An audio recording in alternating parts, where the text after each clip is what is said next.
dipicu juga oleh keberhasilan dari mengatasi depresi di Amerika waktu itu. Nah, kemudian sejarah lain yang lebih bersifat regional adalah krisis moneter ya tahun 98 di Indonesia,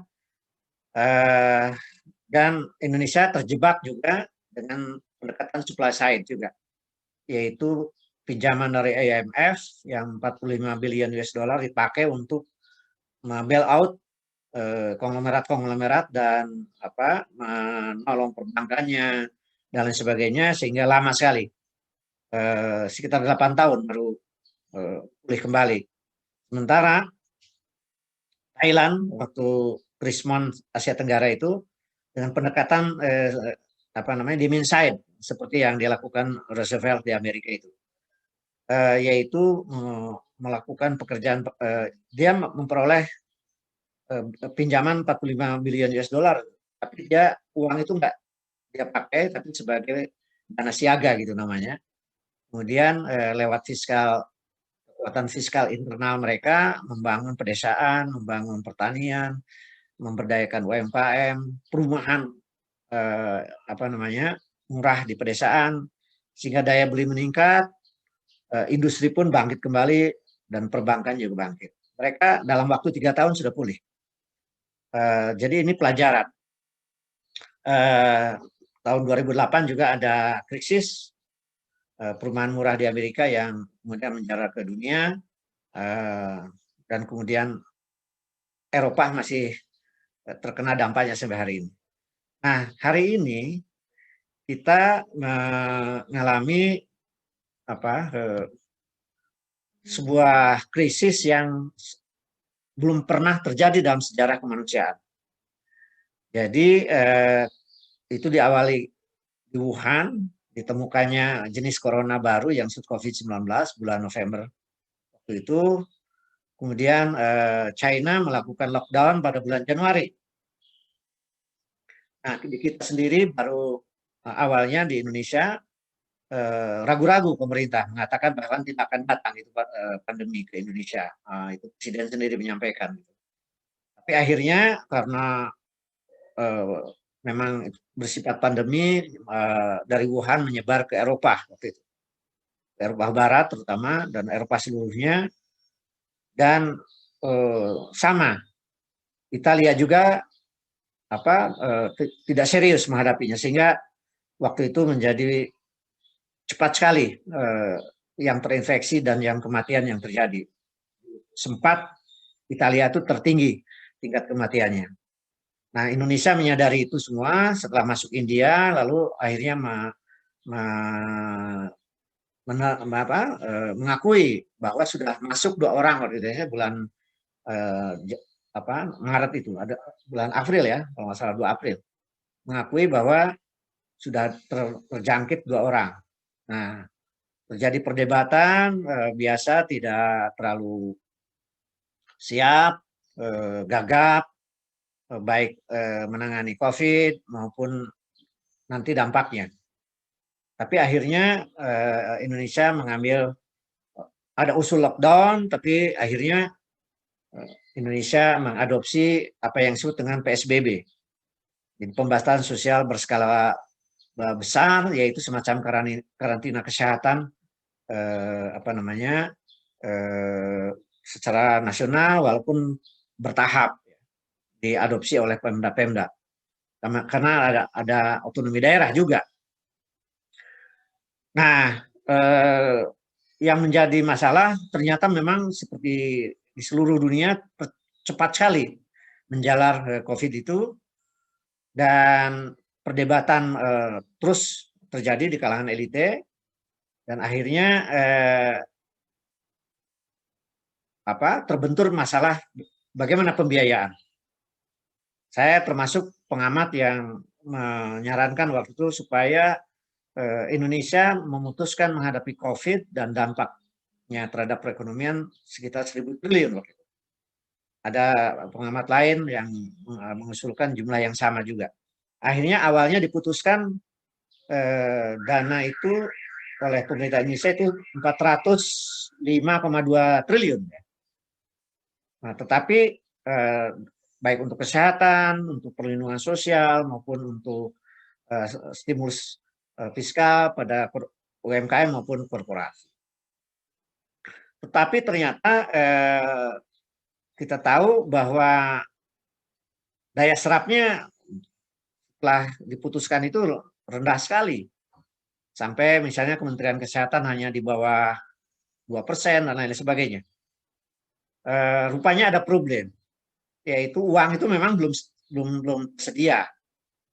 Nah, akhirnya setelah ada konsensus antara Menteri Keuangan dengan Menteri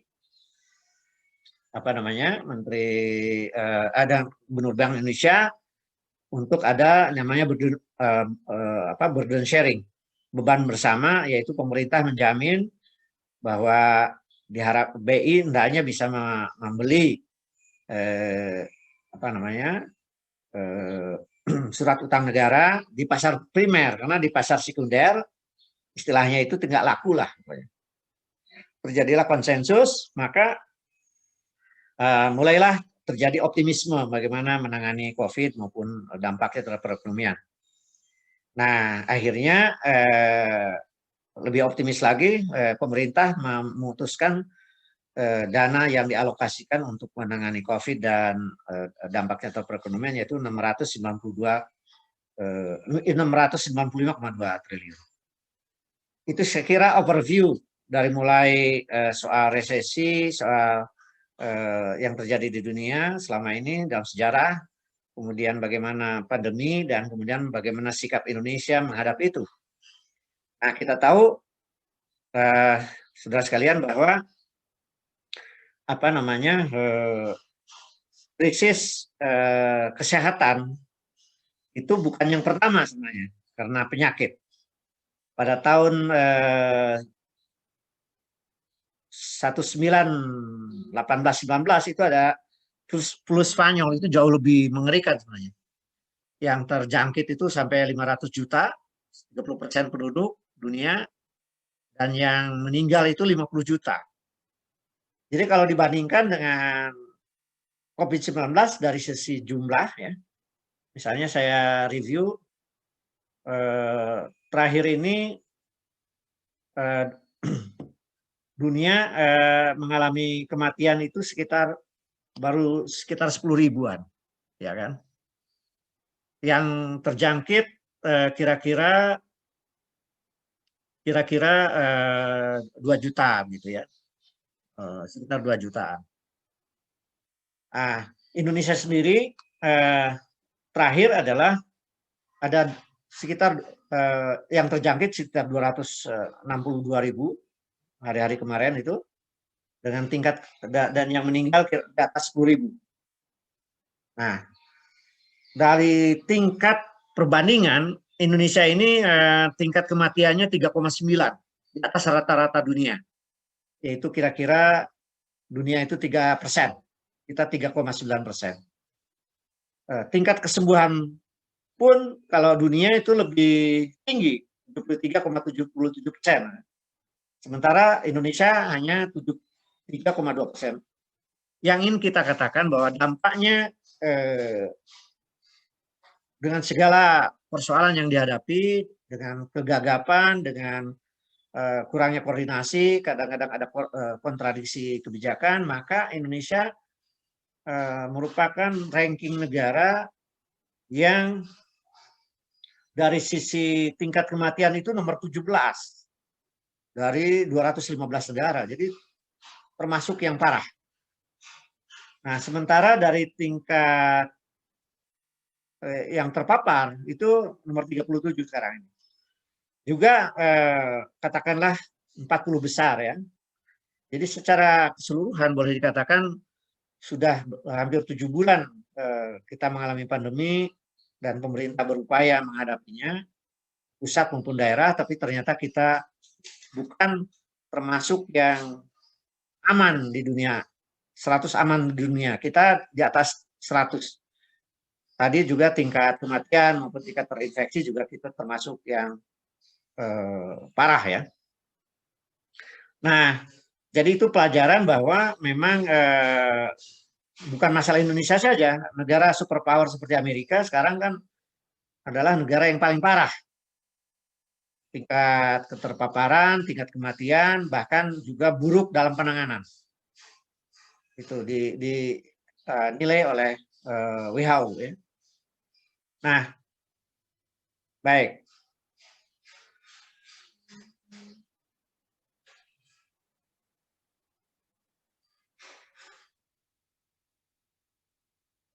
Nah, jadi sampai hari ini, kemarin kita mengalami tingkat keterpaparan yang positif itu sudah menyentuh yang paling tinggi ya. Tinggi selama ini, 4.800 sekian. Jadi ini naik terus, ini gambarannya. Naik terus ya sampai sekarang ini. Nah, jadi kemudian dari sisi anggaran sebenarnya relatif sudah memadai. Dan saya melihat bahwa yang tadinya Indonesia pun gagap dan kemudian banyak sekali tekanan agar lebih ekonomi ya diutamakan gitu, ternyata kalau dari sisi anggaran menurut saya itu relatif sudah demand side namanya. Jadi bagaimana fokus dan prioritas kepada kesehatan. Dari sisi anggaran pun anggaran kesehatan itu sekitar 87,5 triliun ya. Kemudian bantuan sosial itu sudah 110 triliun. Dan UMKM 203 untuk UMKM 203 triliun. Jadi relatif pendekatan demand side-nya sangat kuat di dalam anggaran. Walaupun hasilnya kita masih belum maksimal ya, lihat pemerintah dengan dibandingkan negara-negara lain. Nah, catatan saya yang pendekatan demand side di mana mengutamakan kesehatan tapi juga perekonomian dihadapi dengan lewat anggaran, lewat kesiapan infrastruktur dan lain sebagainya. Tetapi anggaran 2021 yang jumlahnya 2.700-an triliun itu lebih pendekatan demand side-nya turun. Jadi lebih pendekatan supply side. Ini saya sampaikan di berbagai forum, webinar dan berbagai forum bahwa anggaran tahun depan itu menurut saya itu kurang kuat ya, komitmen pemerintah untuk menangani kesehatan COVID-19 karena optimisme vaksin itu baru di atas kertas. Padahal kunci dari pemulihan ekonomi yang besar-besaran itu kalau COVID-19 dapat diatasi dengan baik. Nah, tanda-tanda untuk itu kita belum lihat sekarang. Nah, oleh karena itu anggaran untuk 2021 saya dengan berbagai ekonom-ekonom lain menyatakan bahwa mestinya direvisi ya RAPBN ya 2021. Nah, jadi ini hasil tekanan publik juga sebenarnya. Bagaimana yang awalnya anggaran 405,1 triliun itu akhirnya menjadi 695,2 triliun dan yang lebih lebih demand side, lebih bagaimana menangani kesehatan, meningkatkan daya beli, bagaimana UMKM digerakkan kembali. Nah, itu anggaran 2020. Nah, sekarang bagaimana kita menafsirkan fenomena COVID-19 ini sebagai dalam fenomena ekonomi. Saya ingin meminjam namanya Thomas Kuhn itu yang waktu awal Maret saya sudah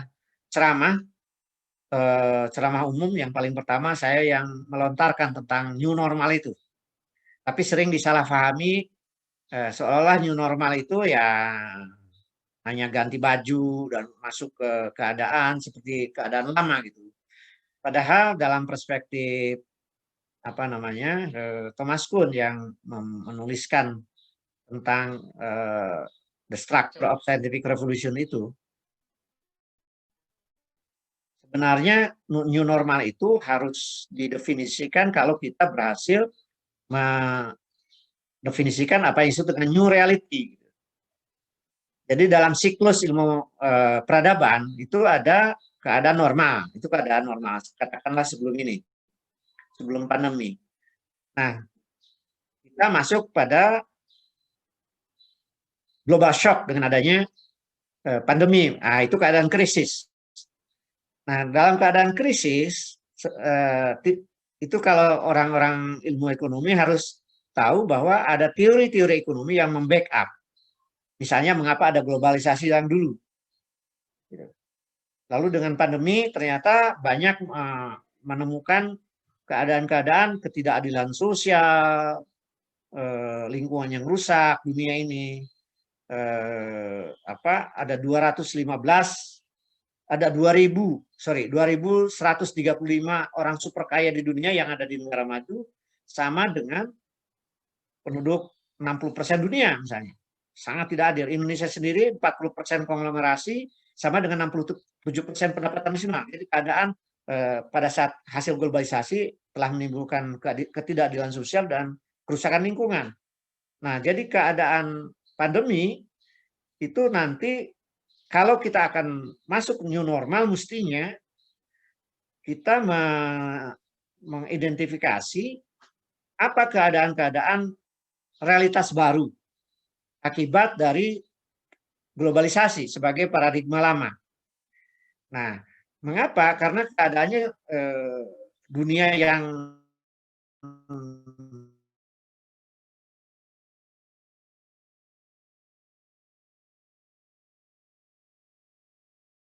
hari ini dan ke depan itu keadaan disebut tapi teori baru pun belum muncul gitu. Nah, oleh karena itu di dalam World Economic Forum itu chairman-nya menyatakan perlunya great shift, tata ulang menyeluruh. Itu nanti akan ada pertemuan kepala negara dan seluruh pelaku bisnis di Davos Februari tahun depan, dan sudah menyatakan bahwa perlunya perubahan total lah. Nah, jadi sudah cocok dengan Thomas Kuhn. Nanti katakanlah sehingga nanti new normal atau great shift itu akan dunia harus memasuki satu keadaan yang lebih pertumbuhannya berkelanjutan, berkualitas, sekaligus juga lingkungannya tidak terlalu rusak, ya kan, sumber daya alam. Nah, itu butuh sebuah frame baru, sebuah teori baru.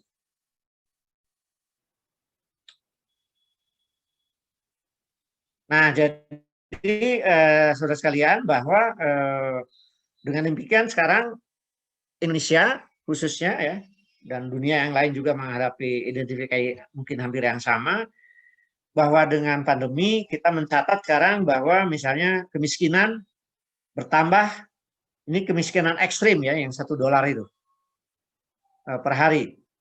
Dari 25 juta sudah 33 juta sekarang, nambah 8 juta.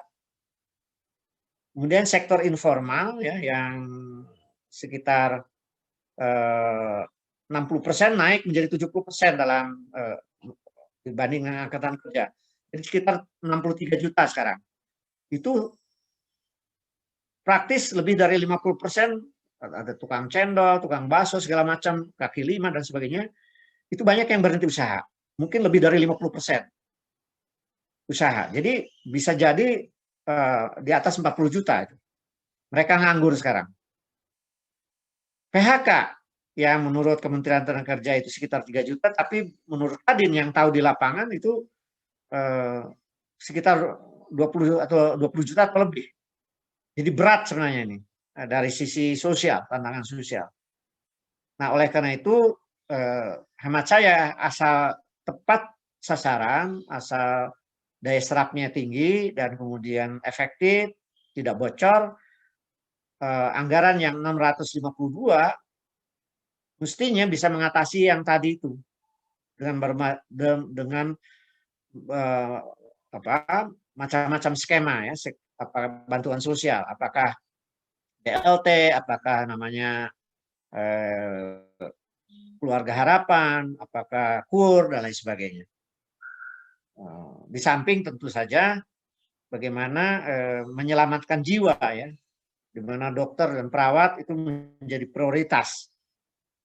Sekaligus juga pengadaan sarana prasarananya, alkes, ventilator, masker dan lain sebagainya itu harus tersedia dengan baik. Yang terpenting lagi nanti vaksin yang katanya kita sudah punya kesepakatan dengan WHO, apakah nanti kemudian belinya dari China atau dari mana, tentunya dananya besar sekali, tapi banyak masalah-masalah yang harus disiapkan. Contoh, bagaimana mengangkut hal kecil ya, bukan hal kecil, hal sangat penting. Itu jarum suntik yang harus dijaga di bawah 6 derajat. Bagaimana mengangkutnya setelah kita beli itu? Supaya tidak jarum suntik menjadi layak. Dan jauh lebih penting lagi satu yang katanya belum dianggarkan dalam APBN 2021, yaitu mestinya vaksinasi itu gratis untuk seluruh penduduk. Tapi kelihatannya rumornya itu harus bayar. Kalau bayar, dampaknya banyak orang nggak ngapain harus bayar, apalagi vaksin itu kira-kira bayarnya mungkin 400.000 gitu. Ngapain? Nah, jadi mungkin yang mampu dia vaksin. Katakanlah hanya 20% penduduk atau paling banyak 40% penduduk. Yang 60% ngapain katanya? Nah, bisa begitu maksudnya. Jadi saran kami bahwa pemerintah ini ada Mbak Adelia Pratiwi, semestinya vaksin itu gratis untuk seluruh penduduk. Nah, dari sisi ekonomi ya, kita bicara resesi.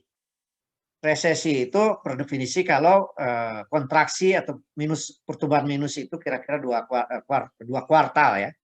Jadi nanti Menteri Keuangan pun sudah meramalkan bahwa kuartal ketiga ya, karena kuartal 2 kita sudah minus 5,32% kan, itu diperkirakan antara 1-3% menurut Menteri Keuangan. Jadi jelas resesi. Nah, maka dunia pun sudah perkiraannya minus 3%, misalnya year to year. Karena Amerika sendiri resesinya 33%, jauh lebih dalam dari kita. Kemudian Eropa di atas belasan persen lah, Singapura 14%. Jadi kita dari sisi kedalaman resesi relatif tidak terlalu dalam ya, walaupun ada yang lebih baik dari Indonesia. Kita tahu bahwa dengan pandemi ini bahwa produksi, konsumsi barang dan jasa dan distribusi itu memang turun antara 50-80%. Transportasi turun sampai 80-90%. Banyak company penerbangan yang bahkan bangkrut sekarang, dunia maupun saya kira di Indonesia juga. Nah, ini yang kemudian persoalan besar adalah Indonesia dalam stok pangan. Karena WHO meramalkan bisa terjadi krisis pangan dunia. Dan Indonesia menurut Presiden Jokowi juga maksimal mungkin hanya sampai Oktober. Maka ada keputusan Menteri Pertahanan Prabowo diperintahkan membuat rice estate ya di Kalimantan Tengah. Lumbung pangan. Maksudnya kalau terjadi kehabisan stok maka lumbung pangan bisa berfungsi. Ya mudah-mudahan lah kita tidak mengalami kelaparan massal. Jadi udah ada pandemi yang telah menembus 10.000 kematian, tambah juga kelaparan massal yang bisa juga menimbulkan kematian, jangan sampai lah. Nah, di dimensi ekonomi saya ingin ingatkan pada mahasiswa Pak ya, bahwa Gary Becker itu sudah mengingatkan sejak tahun 82 kalau nggak salah, atau 92 lupa, pemegang hadiah Nobel ekonomi itu, bahwa yang bersifat anggaran-anggaran untuk SDM ya, apakah itu untuk manusia ya, untuk orang ya, apakah kesehatan, pendidikan, UMKM dan sebagainya, seperti di era pandemi, jangan sampai itu kita menganggap sebagai cost, sekedar biaya, tapi itu anggaran disuntikan untuk menyelamatkan jiwa, untuk supaya pelaku kesehatan, dokter, perawat itu juga jangan sampai banyak yang meninggal, UMKM bangkit kembali, dan pelaku ekonomi juga bisa survive. Itu anggaran human investment, ya, bukan cost.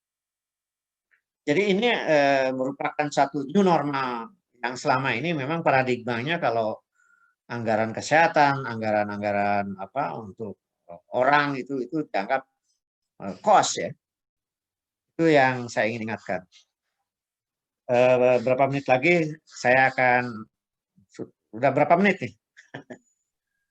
Sisa 4 menit lagi Pak untuk ini. Oke. Jadi di ujung urean saya ingin mengatakan bahwa new normal atau great shit itu adalah sebuah the other kinds of globalisasi. Globalisasi tapi dengan bentuk yang lain menurut saya. Apakah nanti Trump yang menang ataukah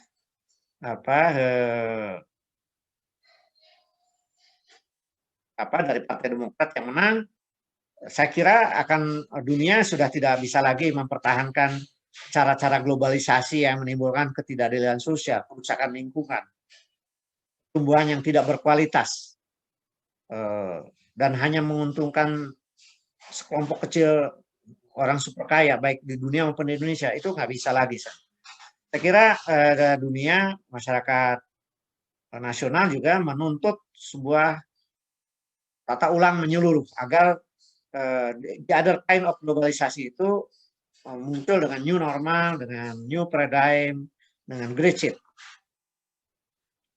Nah, oleh karena itu salah satu adalah bahwa pendekatan yang terlalu menekankan kepada kompetisi, persaingan at all cost, itu sudah nggak benar lagi. Sekarang ini di dalam Revolusi 4.0 aja sudah menekankan kepada kerjasama ya, sharing gitu.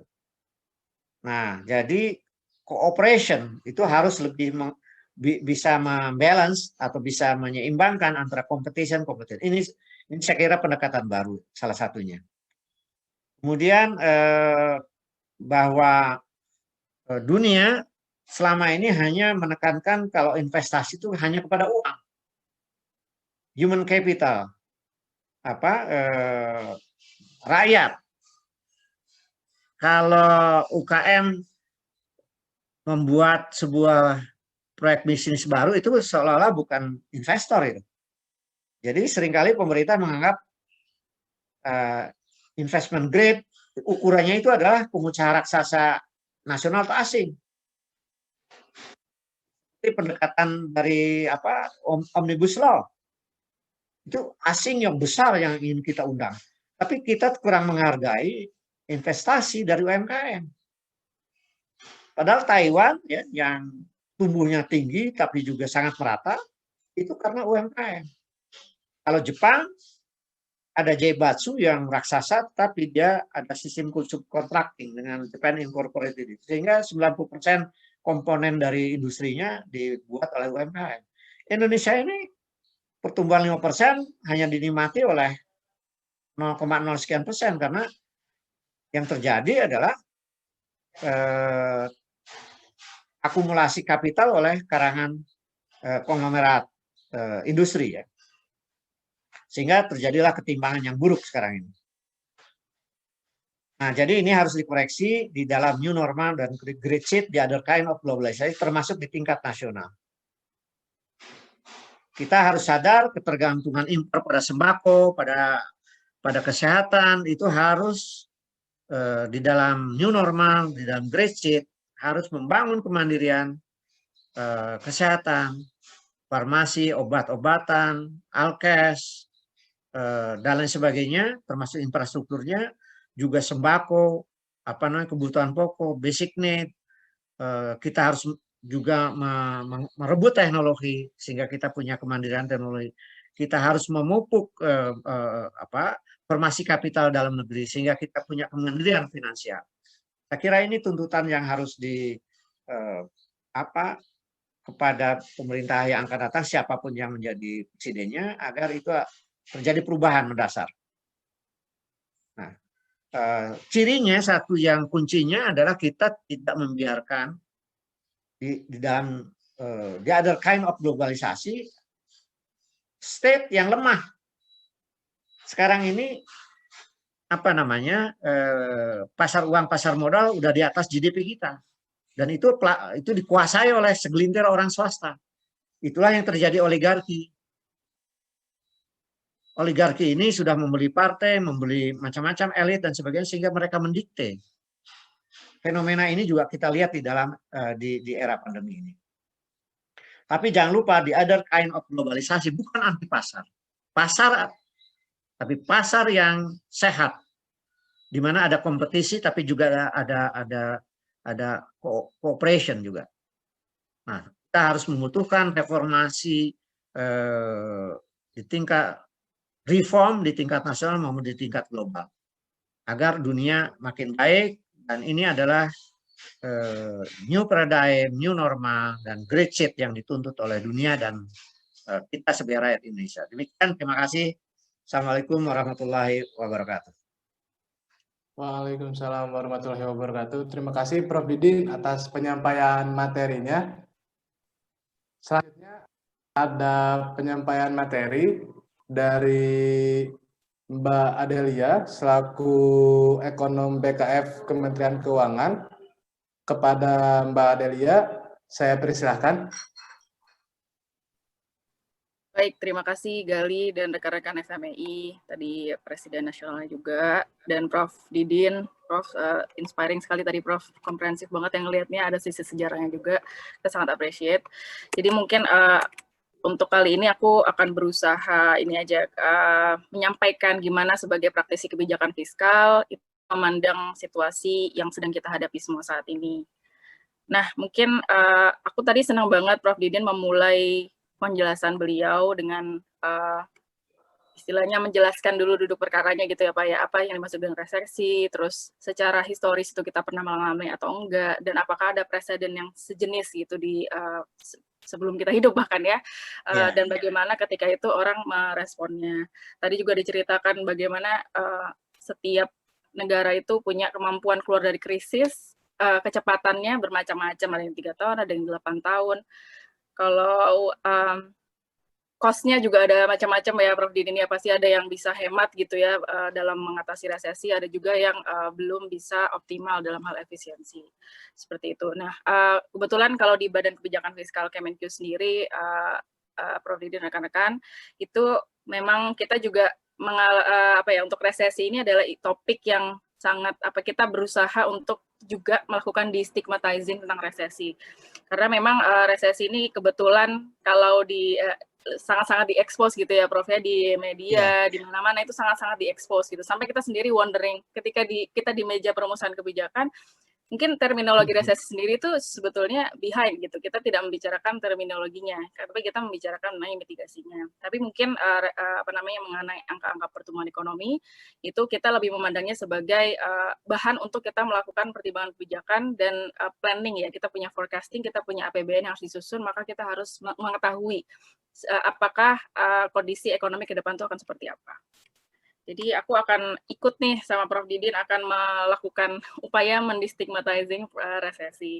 Nah, ini mungkin kalau kemarin menarik sekali mengamati persepsi publik gitu, karena memang persepsi publik ini penting ya. Sebenarnya dalam hati kecil tuh pengennya publik tuh dipenuhi dengan upaya-upaya mitigasi, penemuan-penemuan di lapangan yang sifatnya mikro, tidak hanya data agregat yang kita bisa lihat di rilis BPS tiap bulan dan seterusnya. Kita pengen gitu seharusnya masuk ke sana gitu, mitigasi apa sebetulnya yang baik gitu, dan itu lebih diekspos. Tapi ternyata kemarin masih banyak yang mengekspos di level terminologi resesi. Nah, ini kalau aku boleh sedikit mengamplify beberapa yang kami ketahui gitu untuk destigmatizing-nya. Jadi memang agak menarik ya mengenai kenapa bahkan kita peduli resesi itu kan sebetulnya cerminan dari data agregat GDP growth gitu. Nah, kemudian dari GDP growth-nya itu sendiri aja itu sebetulnya banyak sekali gitu perdebatan kenapa kita care so much terhadap GDP growth itu sendiri. Nah, misalnya ada aku kotakan beberapa poin misalnya mengenai fungsi dari GDP itu kemudian dirilis dan kemudian menjadi banyak konsumsi publik seperti itu, angka-angkanya di expose semua ke publik, bagaimana metodologinya dan sebagainya, itu merupakan cerminan dari kita tuh sebetulnya mau tahu apa yang kita measure gitu ekonomi, tapi itu bukan merupakan satu-satunya cerminan dari indikator yang penting. Misalnya itu merupakan cerminan pendapatan, tapi kalau dari sejarahnya nih aku kuat dari Wikipedia, maaf karena belum lahir. Jadi aku kuat dari Wikipedia. Waktu itu ternyata itu baru dipakai 1940 gitu, 44 di Wikipedia itu. Jadi dia ini menjadi measure dari ekonomi itu baru 1944. Tadi kata Prof. Didin, Spanish flu itu 1918. Jadi kebayang pada saat itu orang tidak, maksudnya bukan tidak care ya, tapi mereka nggak fokus kepada kita resesi atau tidak dan seterusnya. Bahkan mereka belum nge-report GDP growth ini secara reguler seperti yang kita lakukan sekarang juga. Jadi dan banyak sekali perdebatan lain. Nah, terus ini merupakan ukuran yang sebetulnya agregat gitu. Jadi orang akan mengalami perbedaan magnitude dari pergerakan PDB itu sendiri. Karena kan setiap sektor, provinsi, orang itu mungkin mengalami pandangan yang dinamika pendapatan yang berbeda. Mungkin untuk tadi yang disebutkan Prof. Dina, usaha kecil, mikro itu sangat terdampak. Tapi mungkin ada bidang-bidang lain yang tidak, misalnya sektor yang tadi di sifatnya teknologi, e-commerce dan sebagainya itu mungkin tidak. Jadi ini benar-benar adalah indikator agregat yang mungkin setiap individu merasakannya berbeda. Terus yang ketiga, dia tidak menjadi target gitu. Jadi yang sepemahaman kami gitu ya, yang menjadi target itu dalam pengambilan kebijakan di bidang ekonomi itu inflation targetnya, bahkan ada namanya inflation targeting framework. Tapi kita nggak menargetkan GDP growth seperti itu. Jadi dia juga merupakan pertimbangan tapi bukan merupakan target. Nah, terus tadi sudah saya sampaikan mengenai sebetulnya GDP ini hanya dalam tanda kutip, GDP growth angka tersebut merupakan bagus untuk orang yang mau melakukan planning dan forecasting. Misalnya pelaku bisnis dia pengen melihat kondisi ke depan seperti apa, investors dia pengen melihat kondisi profitability ke depan seperti apa, dan juga peneliti. Ini ada yang menarik nih dari Pak Hati Basri gitu, mantan Menteri Keuangan. Pada 24 September lalu beliau nge-tweet nih, Prof dan rekan-rekan, dia bilang, saya agak heran isu ekonomi berkutat pada definisi resesi. Apa bedanya minus 0,00 something dan positif 0,00 something. Jadi yang pertama harusnya tidak berbeda seperti itu. Definisinya seharusnya kita lepas diskusi tentang definisinya dan fokus kepada tadi mitigasinya seperti itu.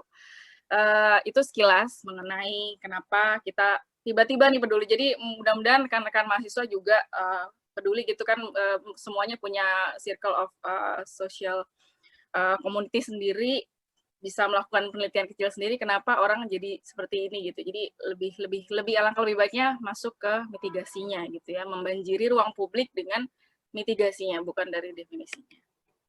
Nah, ini tadi sepertinya kemarin ini juga disampaikan BKF, kemarin Kepala BKF menyampaikan dalam suatu event mengenai bagaimana kita memahami resesi itu sebagai sesuatu yang quote-unquote normal gitu ya. Memang tidak ada suatu definisi mutlak. Bahkan waktu itu yang 2 kuartal berturut-turut mengalami pertumbuhan negatif, itu salah satu rule of thumb, tapi bukan merupakan satu-satunya. Karena di sini disebutkan oleh orang yang mempopulerkan itu, jadi mungkin sebelumnya udah ada definisi sebelum ini, tapi dipopulerkan kembali oleh Julio Shishkin ini, di artikel New York Times tahun 1974. Jadi di situ memang muncul definisi pertumbuhan negatif dalam 2 kuartal berturut-turut. Tapi lagi-lagi itu bukan ukuran utama atau ukuran satu-satunya.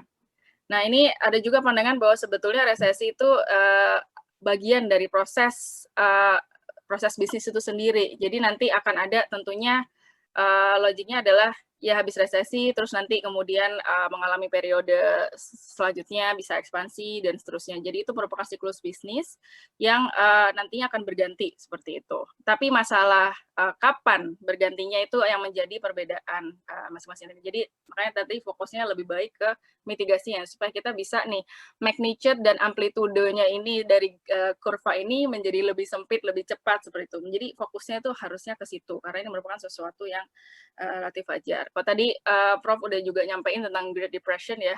Kalau tadi si kurva ini yang nurunnya ini lama sekali, itu berarti terjadi depresi ekonomi gitu.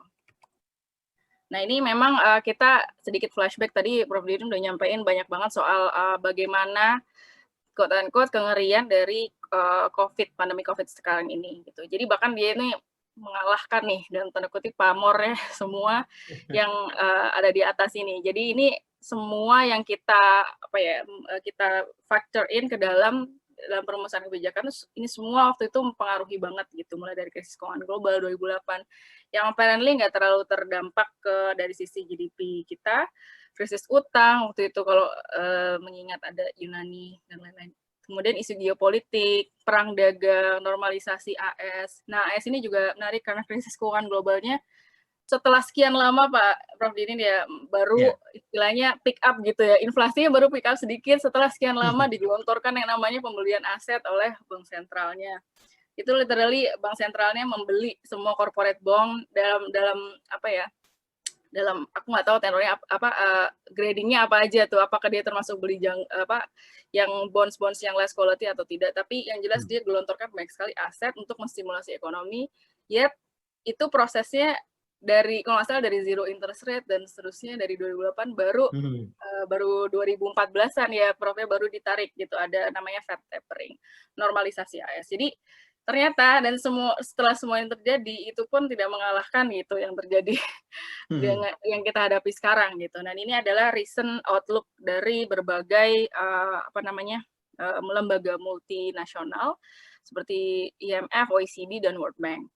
Nah ini memang agak kita selalu harus punya proyeksi ya, walaupun itu sangat sulit dilakukan di tengah kondisi yang tadi presidennya ada tapi berapa ratus tahun lalu gitu presidennya. Jadi kita harus sangat menyadari kondisi ini sangat tidak pasti dan tidak ada presidennya. Jadi bahkan ini kita lihat ya setiap 3 bulan dia mengeluarkan outlook dan bisa dilihat perbedaannya pre-COVID dan setelah COVID outlook-nya berbeda sekali. Nah ini misalnya di IMF mulai dari awalnya itu 3,3% dengan mungkin semua perang dagang dan lain-lain itu yang menjadi faktor risiko. Dan setelah COVID itu makin dalam di 2020 itu -3 dan sampai sekarang direvisi menjadi -4,9 karena sekarang memang global curve dari infection rate-nya COVID itu masih escalating. Nah terus di OECD ini juga lebih pesimis lagi nih di sama-sama bulan Juni ini -7,6 sampai dengan -6. Paling bagusnya -6. Dan mungkin kita bisa cermati juga ya di sini bahwa ini kayaknya OECD nggak biasa-biasa ya, berarti dia memberikan estimasi dalam bentuk range ya. Awalnya dia titik gitu, titik World Bank juga, titik sekarang range gitu. Pemerintah juga demikian Pak. Kemarin memang baru pertama kali kita melakukan proyeksi 2020, 2021 itu kita ubah setiap kali misalnya ada kesempatan, misalnya kemarin pas pembahasan dengan DPR, kita memang ada beberapa kali angka itu keluar dan itu berubah seperti itu. Dan memang tidak seperti lembaga-lembaga ini mereka rilis gitu ya, karena mereka memang lembaga independen dan meriset. Nah itu kalau kita memang throughout pembahasan APBN 2021 kita menyampaikan outlook yang berubah. Awalnya ya mungkin karena ketidakpastian itu lagi gitu. Kita awalnya titik, terus sekarang kita pakai range sama seperti OECD ini misalnya, seperti itu. Jadi ini yang paling recent adalah OECD -4,5. Nah dia sedikit merevisi ke atas nih sebenarnya, mungkin dia awalnya very pessimistic, sekarang dia lumayan optimis. Tapi intinya dari slide ini adalah kita mengalami kondisi yang sangat-sangat berbeda. April sama Januari it can be very different. Kita bisa lihat semuanya terjadi dalam less than a month gitu ya. Mungkin dari Januari 3 months gitu ya dalam melakukan proyeksi ekonomi ini. Nah, Kemudian ini aku juga mau amplifikasi kemarin disampaikan juga oleh Kemenq gitu dalam kesempatan publik, bahwa ada suatu studi Global Economic Prospects dari World Bank yang ini cukup banyak di-quote oleh banyak media internasional juga, bahwa dia throughout 2020 ini, lagi-lagi ini adalah proyeksi ya, tapi kemudian dia memproyeksikan bahwa dari indikator pendapatan per kapita per orang, per penduduk, itu akan terjadi resesi yang lebih dalam dari sebelumnya, bahkan dari Great Depression, seperti itu. Jadi di sini di indikatornya adalah berapa negara yang sama-sama mengalami penurunan pendapatan per kapita dalam tahun tersebut. Jadi tahun ini tuh benar-benar extraordinary banget, bahkan keluar seperti ini. Gimana tuh? The Great Depression aku belum lahir, tapi I believe it's a very catastrophic event, dan ini kemudian lebih ternyata dampaknya lebih besar gitu. Lebih banyak negara yang falls into recession. Jadi bareng-bareng tahun 2020 ini akan menjadi sangat challenging gitu buat kita semua. Jadi ini adalah apa ya, lagi-lagi kalau mudah-mudahan sih resesi tidak lebih terlalu diekspos, karena memang ini suatu keprihatinan global gitu. Kita harus fight gitu untuk tidak sampai ini terjadi gitu. Bahkan ini kalau nggak salah Bank Dunia itu sudah menghitung sekalian sama respon kebijakannya. Nah ini udah respon kebijakan kayak begini gitu. Jadi hopefully sih kita melakukan inovasi supaya ini tidak seperti yang diramalkan seperti itu. Kalau ini ada smallpox pandemic juga yang lebih tua, ini aku tampilkan. Nah, kemudian ternyata Indonesia itu merupakan negara juga yang mengalami hal serupa gitu. Pre-pandemic, setelah pandemic itu sangat berbeda sekali. Sebelah kanan ini aku sebelumnya mau kasih quote dulu nih dari dari Senior Pak Jokowi. Pada saat beliau memberikan pidato di sidang tahunan PBB nih Prof dan rekan-rekan, there is no point of becoming largest economic power in the world in the middle of a sinking world gitu. Jadi lagi-lagi kita tidak untuk mengekspos tadi misalnya resesi atau tidak dan seterusnya. Kita lebih fokus ke bagaimana nih kita menyelamatkan the middle of sinking world, kita kerjasama, kita lakukan perbaikan. Tadi Prof Didin isinya banyak sekali ya tentang perbaikan. Nah harusnya itu gitu yang banyak keluar, banyak di-quote oleh media dan menjadi pemantauan dan ekspektasi kita semua gitu. Nah ini ada sebelum COVID, ini government maksudnya adalah Kemenq, yang aku pahami ini adalah dari Kemenq dan dari penyusunan APBN seperti itu ya, jadi bisa dilihat semua. Sebelum COVID kita udah ketok APBN-nya 2020 itu akan 5,3% di 2020. Nah kemudian latest estimates dari Kemenq ini adalah minus 1,7 sampai dengan min 0,6. Waktu itu banyak yang bilang ini mengkonfirmasi resesi, ya memang karena maksudnya dari awal tahun kan sebetulnya sudah melambat terus-menerus, cukup lama gitu ya melambatnya sampai dengan sekarang kita meskipun ada perubahan sedikit tapi tetap aja gitu dalam kondisi yang belum optimal seperti pre-COVID. Kemudian ADB, IMF, World Bank, dan OECD juga demikian melakukan perubahan estimasi. Ini aku mohon maaf, aku nggak tahu ini bulan-bulannya kapan, tapi yang OECD harusnya sudah September gitu. Yang lainnya ini mungkin September atau sebelumnya. Nah ini memperlihatkan bagaimana berubahnya gitu asumsi ekonomi makro, indikator ekonomi makro dari sebelum COVID. Kalau di sini perbandingannya nanti ada di beberapa slide selanjutnya mengenai negara lain seperti apa. Tapi ini capture-an dari UK, Jepang, dan Singapura yang kemarin mengalami kontraksi yang lebih dalam dari kita. Tadi kayaknya Prof Dini juga udah nyampain. Nah ini sebelah kiri adalah tadi sebetulnya beyond the numbers yang sebelah kanan ini yang kita harus memang menjadi concern bareng bersama adalah memang fokusnya ke berapa orang yang losing jobs, berapa orang yang falls under poverty, dan berapa yang tadi yang kemiskinan ekstrim mungkin kuenya meningkat gitu dari sebelumnya berapa kemudian menjadi meningkat tadi seperti yang disampaikan. Nah ini ada survei dari Indonesia High Frequency Monitoring of COVID Impacts dari World Bank, dari yang punya mata pencaharian itu ternyata 24%-nya stop working, 76%-nya tetap bekerja, namun 64%-nya mengalami penurunan pendapatan. dan selebihnya mengalami stable income. Nah, ini menggambarkan bahwa tadi lagi-lagi resesi itu dirasakan secara berbeda-beda oleh kelompok publik yang mana, kelompok pendapatan yang mana, dan kelompok sektor yang mana, daerah mana juga, seberapa tergantung pada konteks sensitif industri seperti pariwisata dan seterusnya. Nah, ini adalah sekedar sekilas aja bahwa jangan sampai nih harapan saya nih Prof di sini tidak ada lagi rekan mahasiswa yang masih menganggap masih menggunakan quarter to quarter growth ya. Seperti mungkin negara lain kita nggak boleh langsung mencontoh negara lain yang pakai mungkin quarter karena memang beberapa negara tersebut sudah menggunakan data PDB yang seasonally adjusted. Jadi kita harus salah satu indikator yang lebih relevan adalah pakai year on year growth. Nah, ini kita bisa lihat perbedaannya mungkin dari 2010 lah at least ini karena datanya. Ini terakhir di 2020 kita bisa lihat ada penurunan yang signifikan, kontraksi yang signifikan. Nah, kemudian ini apa sih kalau kita put a microscope? Apa sih yang terjadi sebetulnya di di dalamnya nih, dalam badan ekonomi ini? Ternyata terjadi penurunannya itu nggak ada.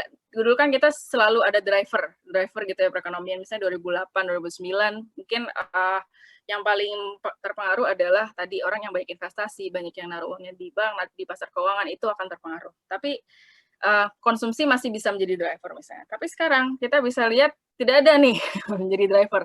Jadi kalau kita lihat memang semua komponen, misalnya ini namanya PDB pengeluaran, itu yang kita lihat breakdown-nya berdasarkan dipakai untuk apa? Dipakai untuk konsumsi, investasi, untuk penanaman modal tetap bruto, dan ekspor-impor. Kita lihat semuanya mengalami kontraksi di kuartal 2 kemarin. Kuartal 1 udah dalam tanda kutip itu udah warm up-nya, itu udah rendah banget juga, 3% GDP, 3% year on year growth. Sebelah kanan, secara sektor nih, tapi masih ada nih, kalau sektor ternyata masih ada yang namanya driver gitu ya, kayak winning sectors-nya. Kalau yang sebaliknya winning sectors, aku nggak mau bilang loser sectors, karena itu simply unimpacted sectors aja. Dia bukan loser, tapi dia impacted sekali gitu. Misalnya di sini ada sektor-sektor yang sangat bleeding gitu ya. Kita lihat transportasi dan informasi serta transportasi dan pergudangan. Itu minus 30,84%. Pendapatannya berkurang, keadaan usaha berkurang di kuartal 2.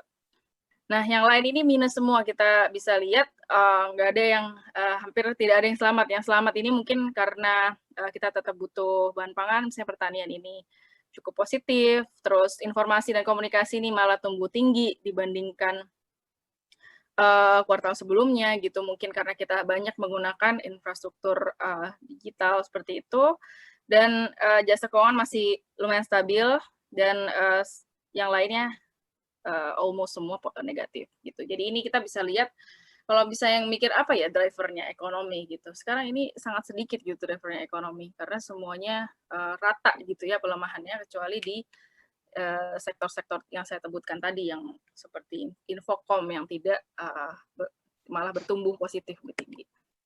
Nah, ini untuk konsep resesi dan kondisinya kita itu harusnya udah come to a conclusion. Kita itu udah mengalami perlambatan yang cukup lama gitu. Sejak tadi pandemiknya masuk, itu semua udah berdampak lah. Day one outbreak diumumkan, itu udah pasti berdampak. Jadi kita harus move on gitu ya, Prof ya.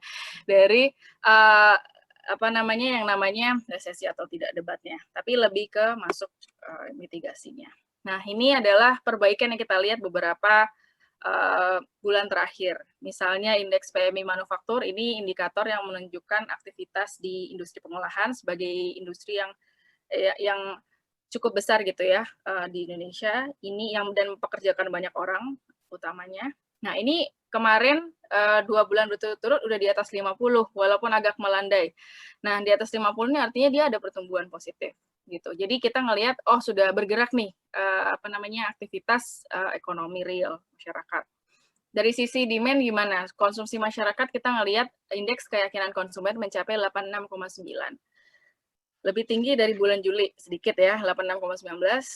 Tapi memang belum sepenuhnya optimis karena kita biasanya convenient atau kita terbiasa dengan angka yang misalnya 100 seperti itu.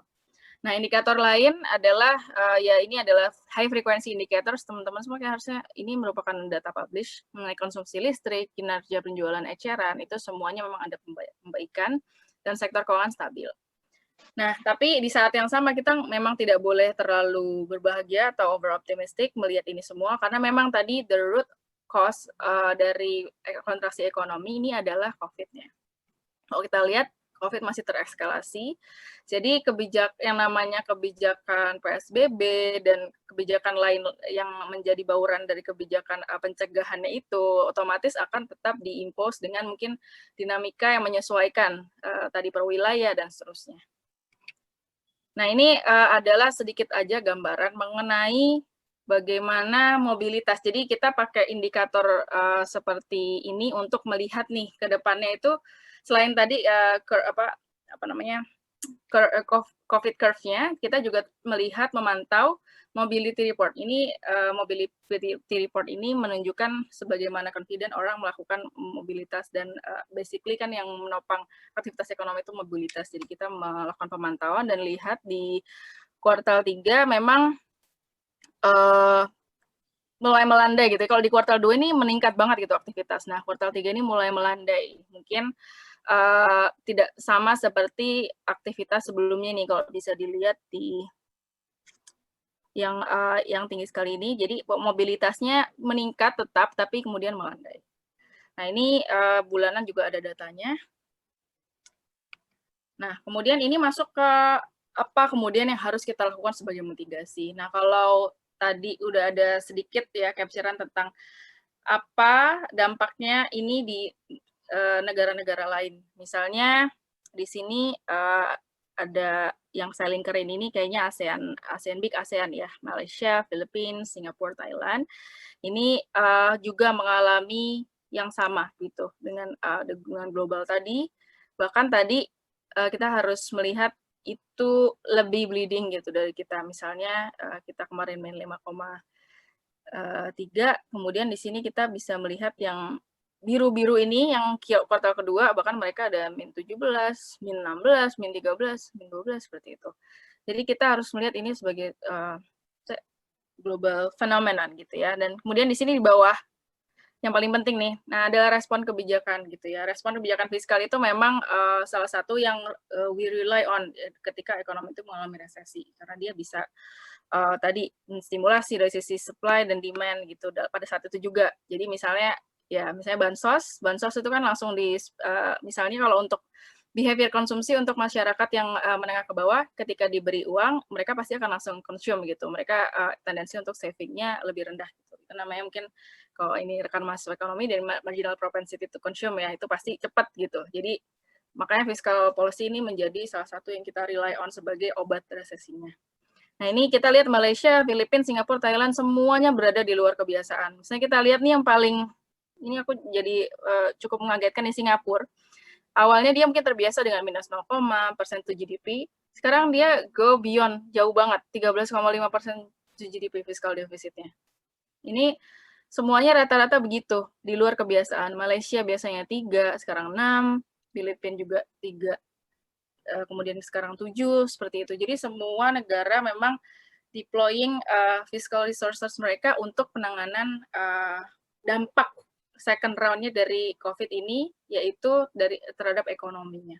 Jadi memang ini gambaran bahwa kita semua melakukannya. Dan kemarin kalau rekan-rekan memantau gitu, banyak sekali pertemuan internasional, dan mereka juga memberikan curhatan yang sama gitu ya. Dari bahwa tadi kayak Prof. Dini bilang, banyak sekali yang belum sempurna gitu dalam penyalurannya. Jadi memang sudah tepat direncanakan untuk ekspansif, untuk ke ini well target seperti itu, tapi kemudian ada isu banyak gitu dalam penyalurannya.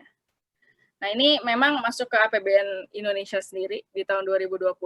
Kalau aku boleh maksudnya lebih nggak terlalu paparan yang biasa nih yang dari BKF. Nih aku mau memperlihatkan seberapa extraordinary ada APBN sekarang ini.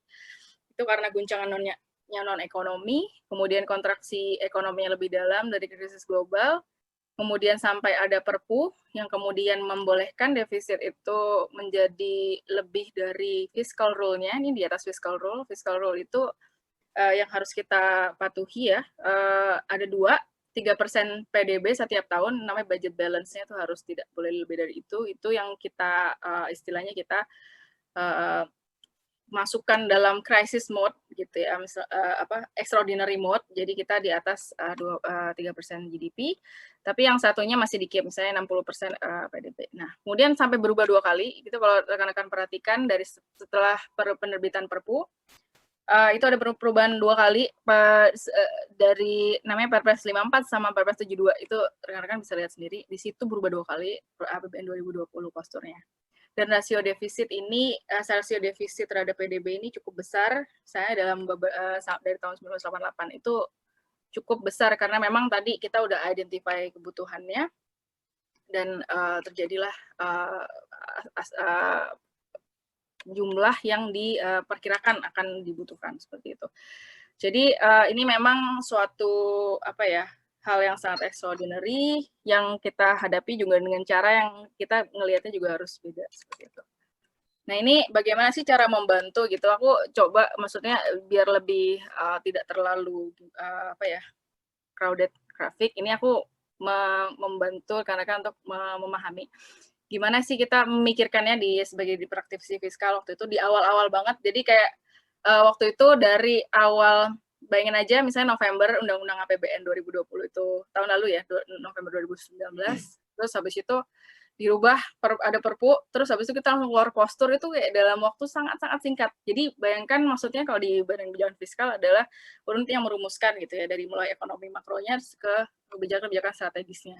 Jadi dari situ kita langsung ibaratnya banting setir gitu ya, dalam waktu yang sangat-sangat singkat. Jadi pasti banget ada yang kita trade off, yaitu misalnya planningnya tadi jadi harus dirubah, kemudian muncul postur baru. Tapi ini kita lakukan hanya karena tadi pengennya APBN tuh semakin relevan gitu dengan the latest condition seperti itu. Nah, ini bagaimana cara membantu ekonomi dari sisi demand. Tadi Prof. Didin udah menyampaikan kita harus menjaga konsumsi, menjaga daya beli. Kalau ini ya, kalau bisa nih konsumsi udah tick gitu, yang lain bisa mendorong investasi dan ekspor impor. Misalnya untuk bahan pokok dan kesehatan tuh yang main-mainnya gitu. Untuk yang sisi supply, kita fokus kebijakan fiskal itu adalah meringankan beban perusahaan, misalnya beban pajak ya. Kalau cash flow perusahaan atau bisa mengangsur gitu pajaknya, menjaga cash flow, memberi kemudahan administrasi, memastikan rantai distribusi itu misalnya dengan tadi biasanya kalau mau impor, misalnya mau impor alkes bisa lebih cepat atau bisa lebih murah dari sisi perpajakan terkait, misalnya biaya masuknya, BIRN dan seterusnya. Terus memastikan tersedianya infrastruktur digital, karena memang semuanya working from home, maka kita memfasilitasi enabler buat kita bisa working from home. Terus siapa? Dari kan tadi kemudian dari instrumen dari sisi ekonomi itu konsumsi dan supply, kita masuk ke siapanya, dunia usaha dan rumah tangga. Nah, dunia usaha ini berdasarkan sektor, kita ini waktu itu studi awal tahun dari Prospera itu bersama BKF sempat beberapa kali input dari beberapa presentasi. Ini ada sektor strategis yang memiliki dampak signifikan dan impacted by COVID, itu pariwisata, perdagangan, manufaktur, dan pertanian. Ini sama berapa jumlah tenaga kerja yang berada di dalamnya.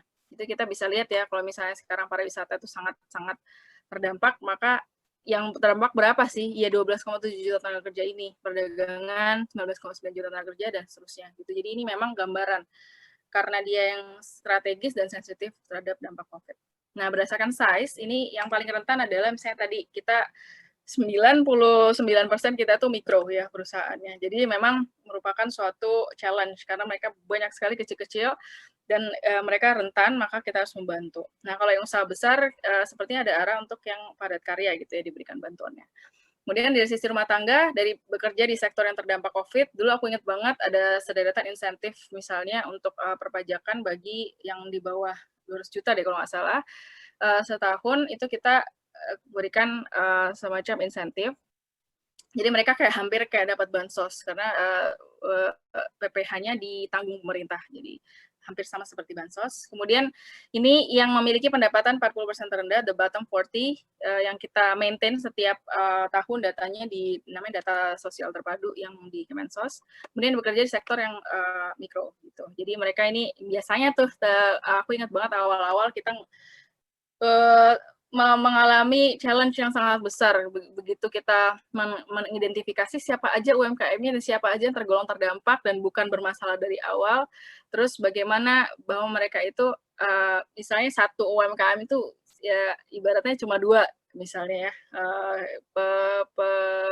employee-nya cuma 2 gitu. Jadi benar-benar kecil-kecil banyak, ini memang suatu challenge. Nah, sumber daya untuk membantunya tentunya nggak hanya APBN ya. Jadi banyak sekali yang bisa dilakukan. APBN tuh udah istilahnya cukup extraordinary, udah di-set sangat-sangat pro penanganan COVID dengan size 695,2 triliun untuk penanganan COVID. Di dalam 695 ini 600 triliunnya itu untuk pemulihan ekonominya yang menjadi dampak. Kemudian dunia usaha misalnya bisa melakukan workforce protection. Tadi misalnya udah diberi insentif perpajakan, hopefully mereka bisa memberikan nggak memecat, misalnya nggak melakukan PHK lebih jauh, itu harapannya ya. Tapi itu memang role dari dunia usaha sendiri. Sektor keuangan, masyarakat, dan internasional. Nah, ini memang ada sektor keuangan tuh kemarin kita pakai juga, misalnya kita melakukan di penempatan dana gitu ya, untuk program PEN itu banyak, nanti aku sebutkan. Nah, ini sebenarnya di intinya itu yang untuk kebijakan fiskal tuh di kanan ini, kita punya, kalau aku sih ini versi aku sendiri, kalau versi BKF itu ekspansif dan fleksibel. Nah, kalau ini aku tambahin well targeted dan timely gitu ya, ini hanya suatu konsep aja. Dan maksudnya untuk memudahkan mikirnya gimana sih harusnya kebijakan fiskal itu ekspansif itu harusnya lebih besar, mendukung penanganan COVID, ibaratnya all out gitu ya, tapi tidak at all cost, tapi karena memang kita memiliki batasan-batasan gitu ya, untuk tidak terlalu loose gitu dalam tadi menetapkan kebijakan defisit misalnya. Fleksibel, well targeted, dan timely. Targetnya ini tadi untuk penanganan COVID, serta untuk membantu tadi misalnya insentif buat masyarakat yang lain untuk membantu juga penanganannya. Misalnya kalau masyarakat mau menyediakan vaksin juga, gitu kita beri insentif. Kayak gitu. Aku punya waktu berapa lama lagi ya? Apa udah habis? Gali. Sudah habis, Mbak, untuk waktu penyampaiannya. Ya. Aku menutup aja ya berarti ya. Jadi memang kebijakan fiskal ini merupakan isu yang besar karena kita tidak bisa sudah bisa ekspansif, responsif, fleksibel, tapi timely-nya itu yang susah untuk dibeli karena kita memang tadi struktur ekonominya 99% usaha bersifat mikro, bukan penerima upah, seperti itu. Jadi challenge-nya itu sangat tinggi. Kita memberikan bantuan kepada mereka, tapi misalnya di BPJS Ketenagakerjaan aja cuma 55,2 juta gitu pesertanya, sedangkan angkatan kerja 136 juta, let's say seperti itu. Terus 60 juta orang tidak memiliki rekening, ini based on 2018 data mungkin sudah berubah, tapi itu gambaran gitu. Kita gimana sih work from home tapi pengen bantu orang di saat semuanya isunya adalah berarti sini adalah data gitu. Makanya aku skip aja deh ya. Yang ini adalah realisasi yang cukup udah meningkat tapi masih ini kan udah tinggal 3 bulan ya di 2020 tapi masih 38,2. Ini memang banyak sekali kendalanya dari sisi regulasi, admin, data, coverage, kita pengen nambah gitu. Gimana cara kita mendata masyarakat berpendapatan menengah dalam waktu yang singkat gitu kan, karena awalnya kita hanya punya yang namanya data terpadu sosial itu untuk bottom 40 kayak gitu. Dan untuk yang perusahaan mungkin mereka sudah bangkrut, jadi dia tidak memanfaatkan insentif seperti itu. Jadi banyak kendalanya. Jadi ini aku ini aja conclude di sini aja. Mungkin selain masyarakat, selain pemerintah gitu, mungkin juga kita bisa explore. Ini aku baru menemukan ini dalam beberapa diskusi terakhir dengan ekonom, dengan publik, bahwa ada peranan konsumsi rumah tangga yang juga bisa kita coba untuk berikan enabler-nya. Karena memang di tengah COVID ini kita mengurangi konsumsi banyak sekali gitu ya. Rekan-rekan mungkin banyak figurnya macam-macam gitu. Ini adalah data yang dikumpulkan oleh Dana Reksa. Jadi memang ada suatu keengganan untuk melakukan konsumsi, misalnya di level pendapatan menengah gitu ya, menengah ke atas. Jadi bagaimana sih kemudian dari sini di-create enabler untuk mereka misalnya bisa konsumsi dan bisa trickle down ke masyarakat yang kurang mampu. Karena memang tadi kalau kita rely on APBN tadi banyak sekali kendalanya, walaupun kita pasti akan istilahnya difokusin ke bansos. Nah, tapi sekarang kita memang mengalami kendala tidak bisa hanya dari APBN, jadi kita somehow pengen gitu bisa uang itu tetap berputar. Bayangkan kalau dulu tidak ada merchant-merchant online, marketplace online, sorry. Jadi kita gimana cara tetap menghidupkan ekonomi di saat tidak ada misalnya internet dan sebagainya. Nah, sekarang dengan ada enabler itu, hopefully kita bisa menumbuhkan lagi nih satu driver, misalnya konsumsi rumah tangga. Tadi, without the mobility, can we actually drive the economy ke depannya misalnya. Ini mungkin itu aja gitu untuk dari food for thoughts buat kita semua dan untuk didiskusikan lebih lanjut. Nah, 2021 nanti aja deh kalau misalnya ada pertanyaan. Terima kasih. Assalamualaikum warahmatullahi wabarakatuh. Waalaikumsalam warahmatullahi wabarakatuh. Terima kasih kepada Mbak Adelia telah memaparkan materinya pada pagi hari ini. Sungguh luar biasa sekali materi dari Prof. Didin dan juga Mbak Adelia ini. Oke, untuk teman-teman, jika ada pertanyaan, silakan tulis di kolom chat. Untuk teknisnya dan formatnya ada di kolom chat dengan format nama _institusi saya ingin bertanya. Jadi silakan bagi teman-teman yang memiliki pertanyaan atau pernyataan atau maupun berdiskusi, silakan sampaikan terlebih dahulu melalui kolom chat. Kemudian untuk yang menonton via live YouTube, silakan langsung saja ditulis melalui kolom komentar. Oke, di sini ada pertanyaan dari Lukmanul Hakim dari Universitas Tidar. Izin bertanya untuk Prof. Didin. Jadi pertanyaannya adalah, apa saran Prof. Didin kepada kami sebagai mahasiswa Indonesia yang dapat mahasiswa lakukan untuk membantu pemerintah negara Indonesia dalam mengurangi krisis resesi ekonomi yang sekarang sedang terjadi di Indonesia?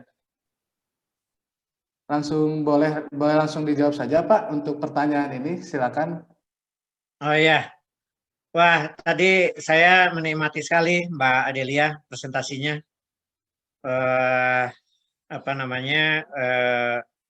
Ini kalian harus iri nih sepintar tadi itu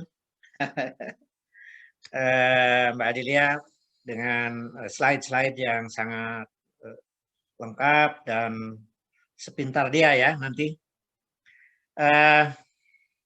Jadi saran saya kepada para mahasiswa adalah Anda harus proaktif mengikuti ya seluruh selengkap mungkin tentang picture, gambar dari keadaan pandemi maupun resesi ini. Jadi kalau Anda paham secara komprehensif, itu satu modal di mana Anda bisa bereaksi, memberikan saran terhadap teman-teman, terhadap lingkungan RT RW semampu mungkin ya, agar harus melakukan apa, misalnya untuk hal praktis kepada masyarakat. Resesi jelas ini udah akan dihadapi. Jadi cobalah turunkan kalau nafsu untuk beli online walaupun banyak tawaran ya. Artinya itu dihemat pelan-pelan, konsumsi harus ya, tetapi harus mempunyai jarak katakanlah 1 tahun itu kita masih survive gitu. Yang pertama, yang kedua, di lain pihak karena banyak juga ibu-ibu, mama, masyarakat umum dan mahasiswa juga yang melakukan perdagangan kecil-kecilan lewat online dan sebagainya. Maka temanya bukan jangan beli, kalau pada kawan, belilah produk kawan-kawan itu gitu. Jadi untuk mengimbangi. Jadi kalian kalau lihat para mahasiswa yang kreatif menjual sesuatu asal layak ya, cobalah dibeli. Nah, karena itu untuk menghidupkan UMKM itu. Yang ketiga saran saya, kita ini hidup di Asia, di negara yang beragama, yang punya tradisi baik, untuk melakukan kampanye solidaritas sosial. Agar tolong menolong di antara teman, tetangga, saudara, itu harus menjadi etos baru ya di dalam pandemi maupun akan datang, karena solidaritas sosial ini adalah kunci agar perekonomian ini tetap solid ya, tetap solid, tidak ada krisis sosial, saling mengingatkan. Jadi solidaritas sosial itu bisa juga bantuan uang, bisa juga bantuan saran pendapat ya, tidak harus berupa uang. Itu untuk supaya kita mempunyai kesadaran yang sama seluruh masyarakat menghadapi pandemi. Jadi kalau dalam bahasa agama namanya ta'awun ya. Tolong menolong ini harus menjadi bahasa nasional. Karena itu kunci sekarang ini. Jadi saya perkirakan yang sudah saja kalau pemerintah misalnya menggelontorkan 695,2 triliun, sebenarnya big push tolong menolong antar masyarakat juga menurut saya udah ratusan triliun. Udah ratusan triliun. Hanya tidak tercatat biasanya.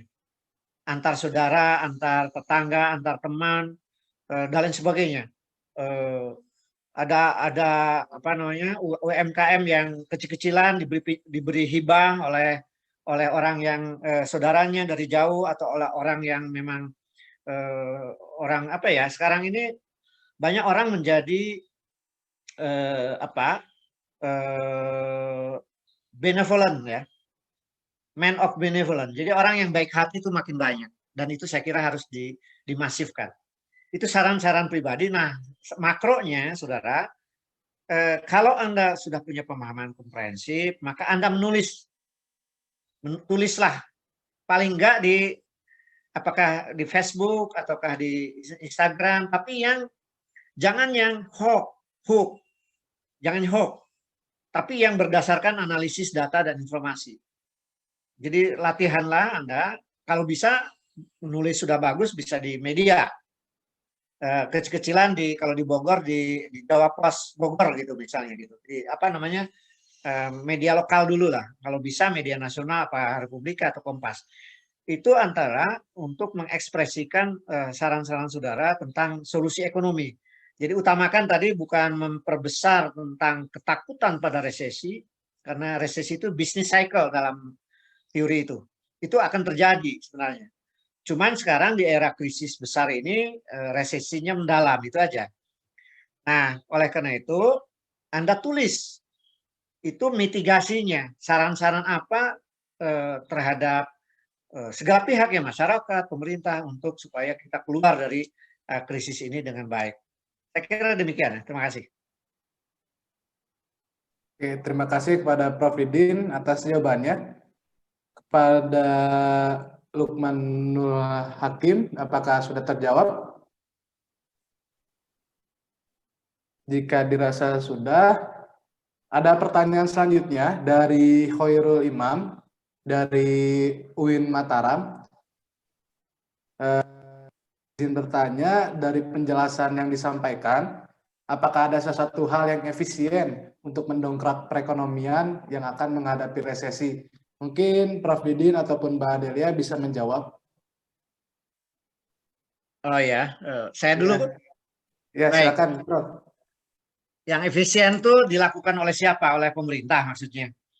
Kalau menurut saya sebenarnya sudah pendekatan yang anggaran 2020 menurut saya sudah relatif bukan efisien mungkin ya.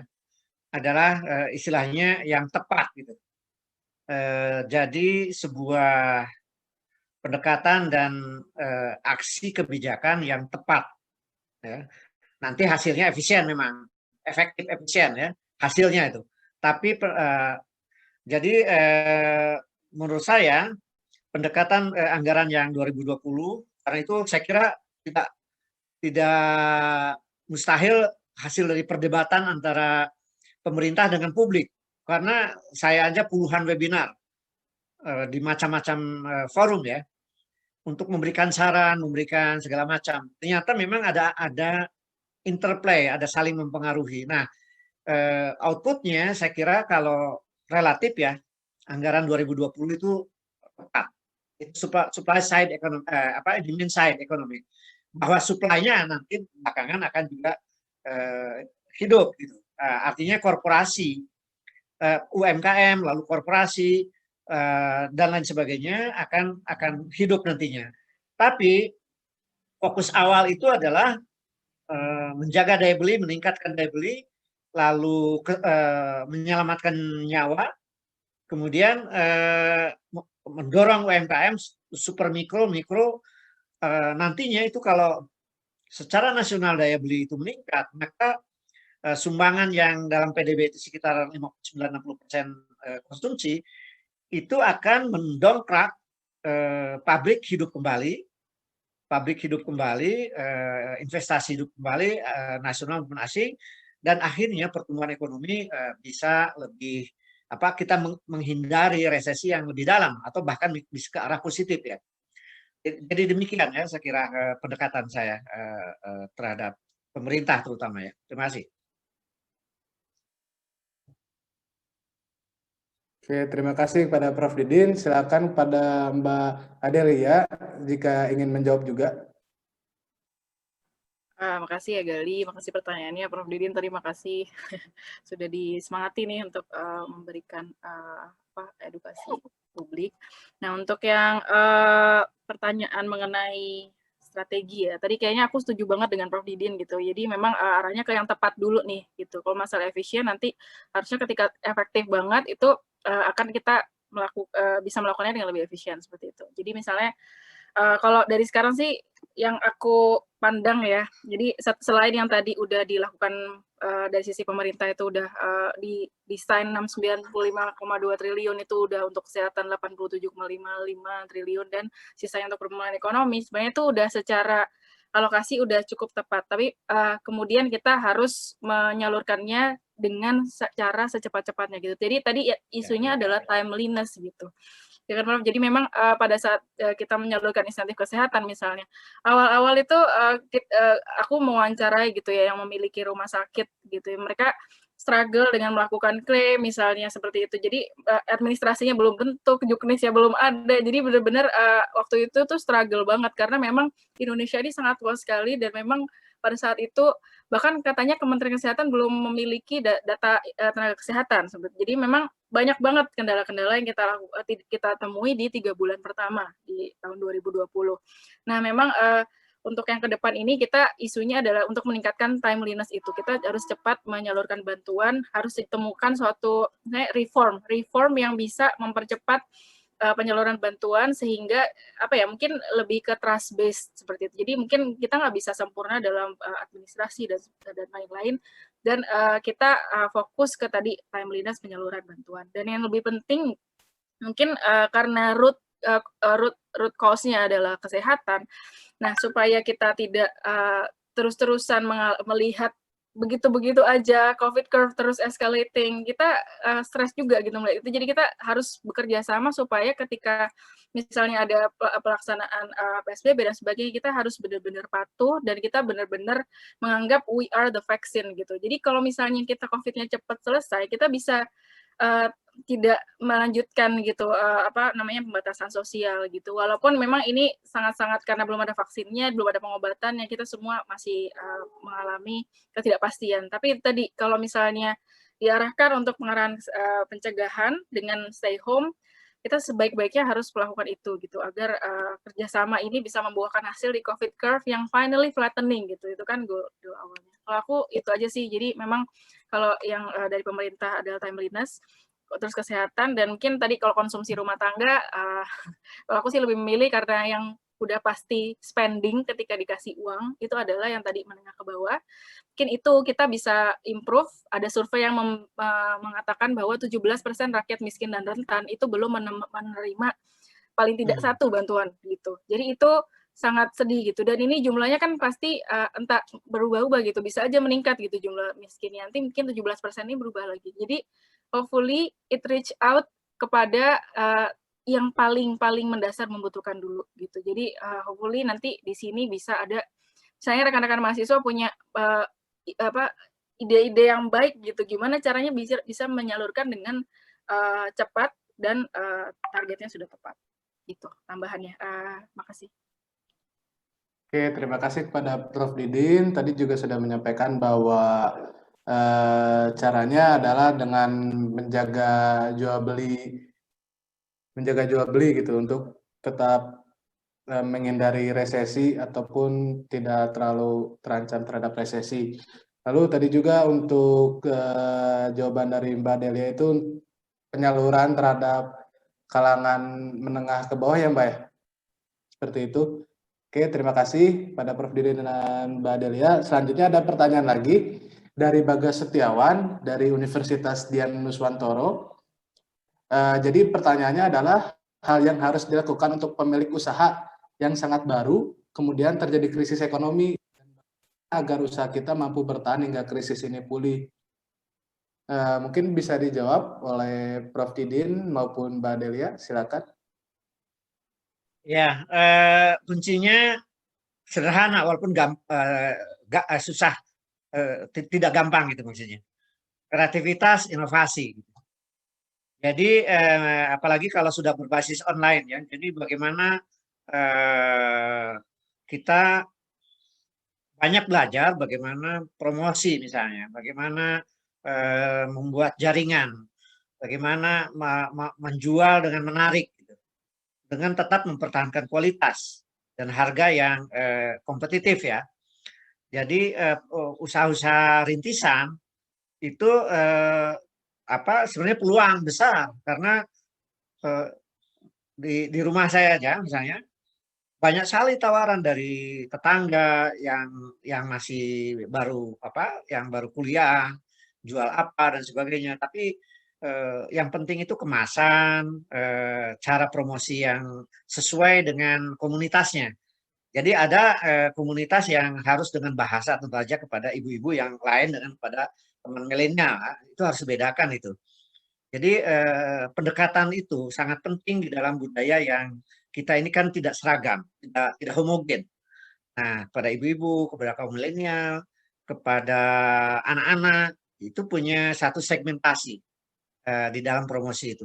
Nah, oleh karena itu jaga tetap semangat, jaga dorong kreativitas dan inovasi sehingga tetap dia bisa, bahkan kalau menurut penelitian yang online base itu meningkat tadi berapa 18% ya kalau nggak salah, yang berbasis komunikasi dan informasi itu. Demikian ya saya kira. Oke, terima kasih Prof. Didin. Apakah ada tambahan dari Mbak Delia ataukah cukup? Ada pasti. Iya.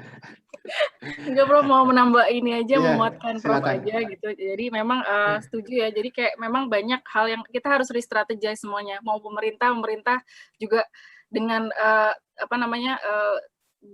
kebutuhan yang tinggi banget buat PEN, kita realokasi semua perjalanan dinas itu tidak ada gitu. Misalnya kita realokasikan untuk yang prioritas. Pemerintah aja re-strategize gitu, apalagi masyarakat juga harus re-strategize.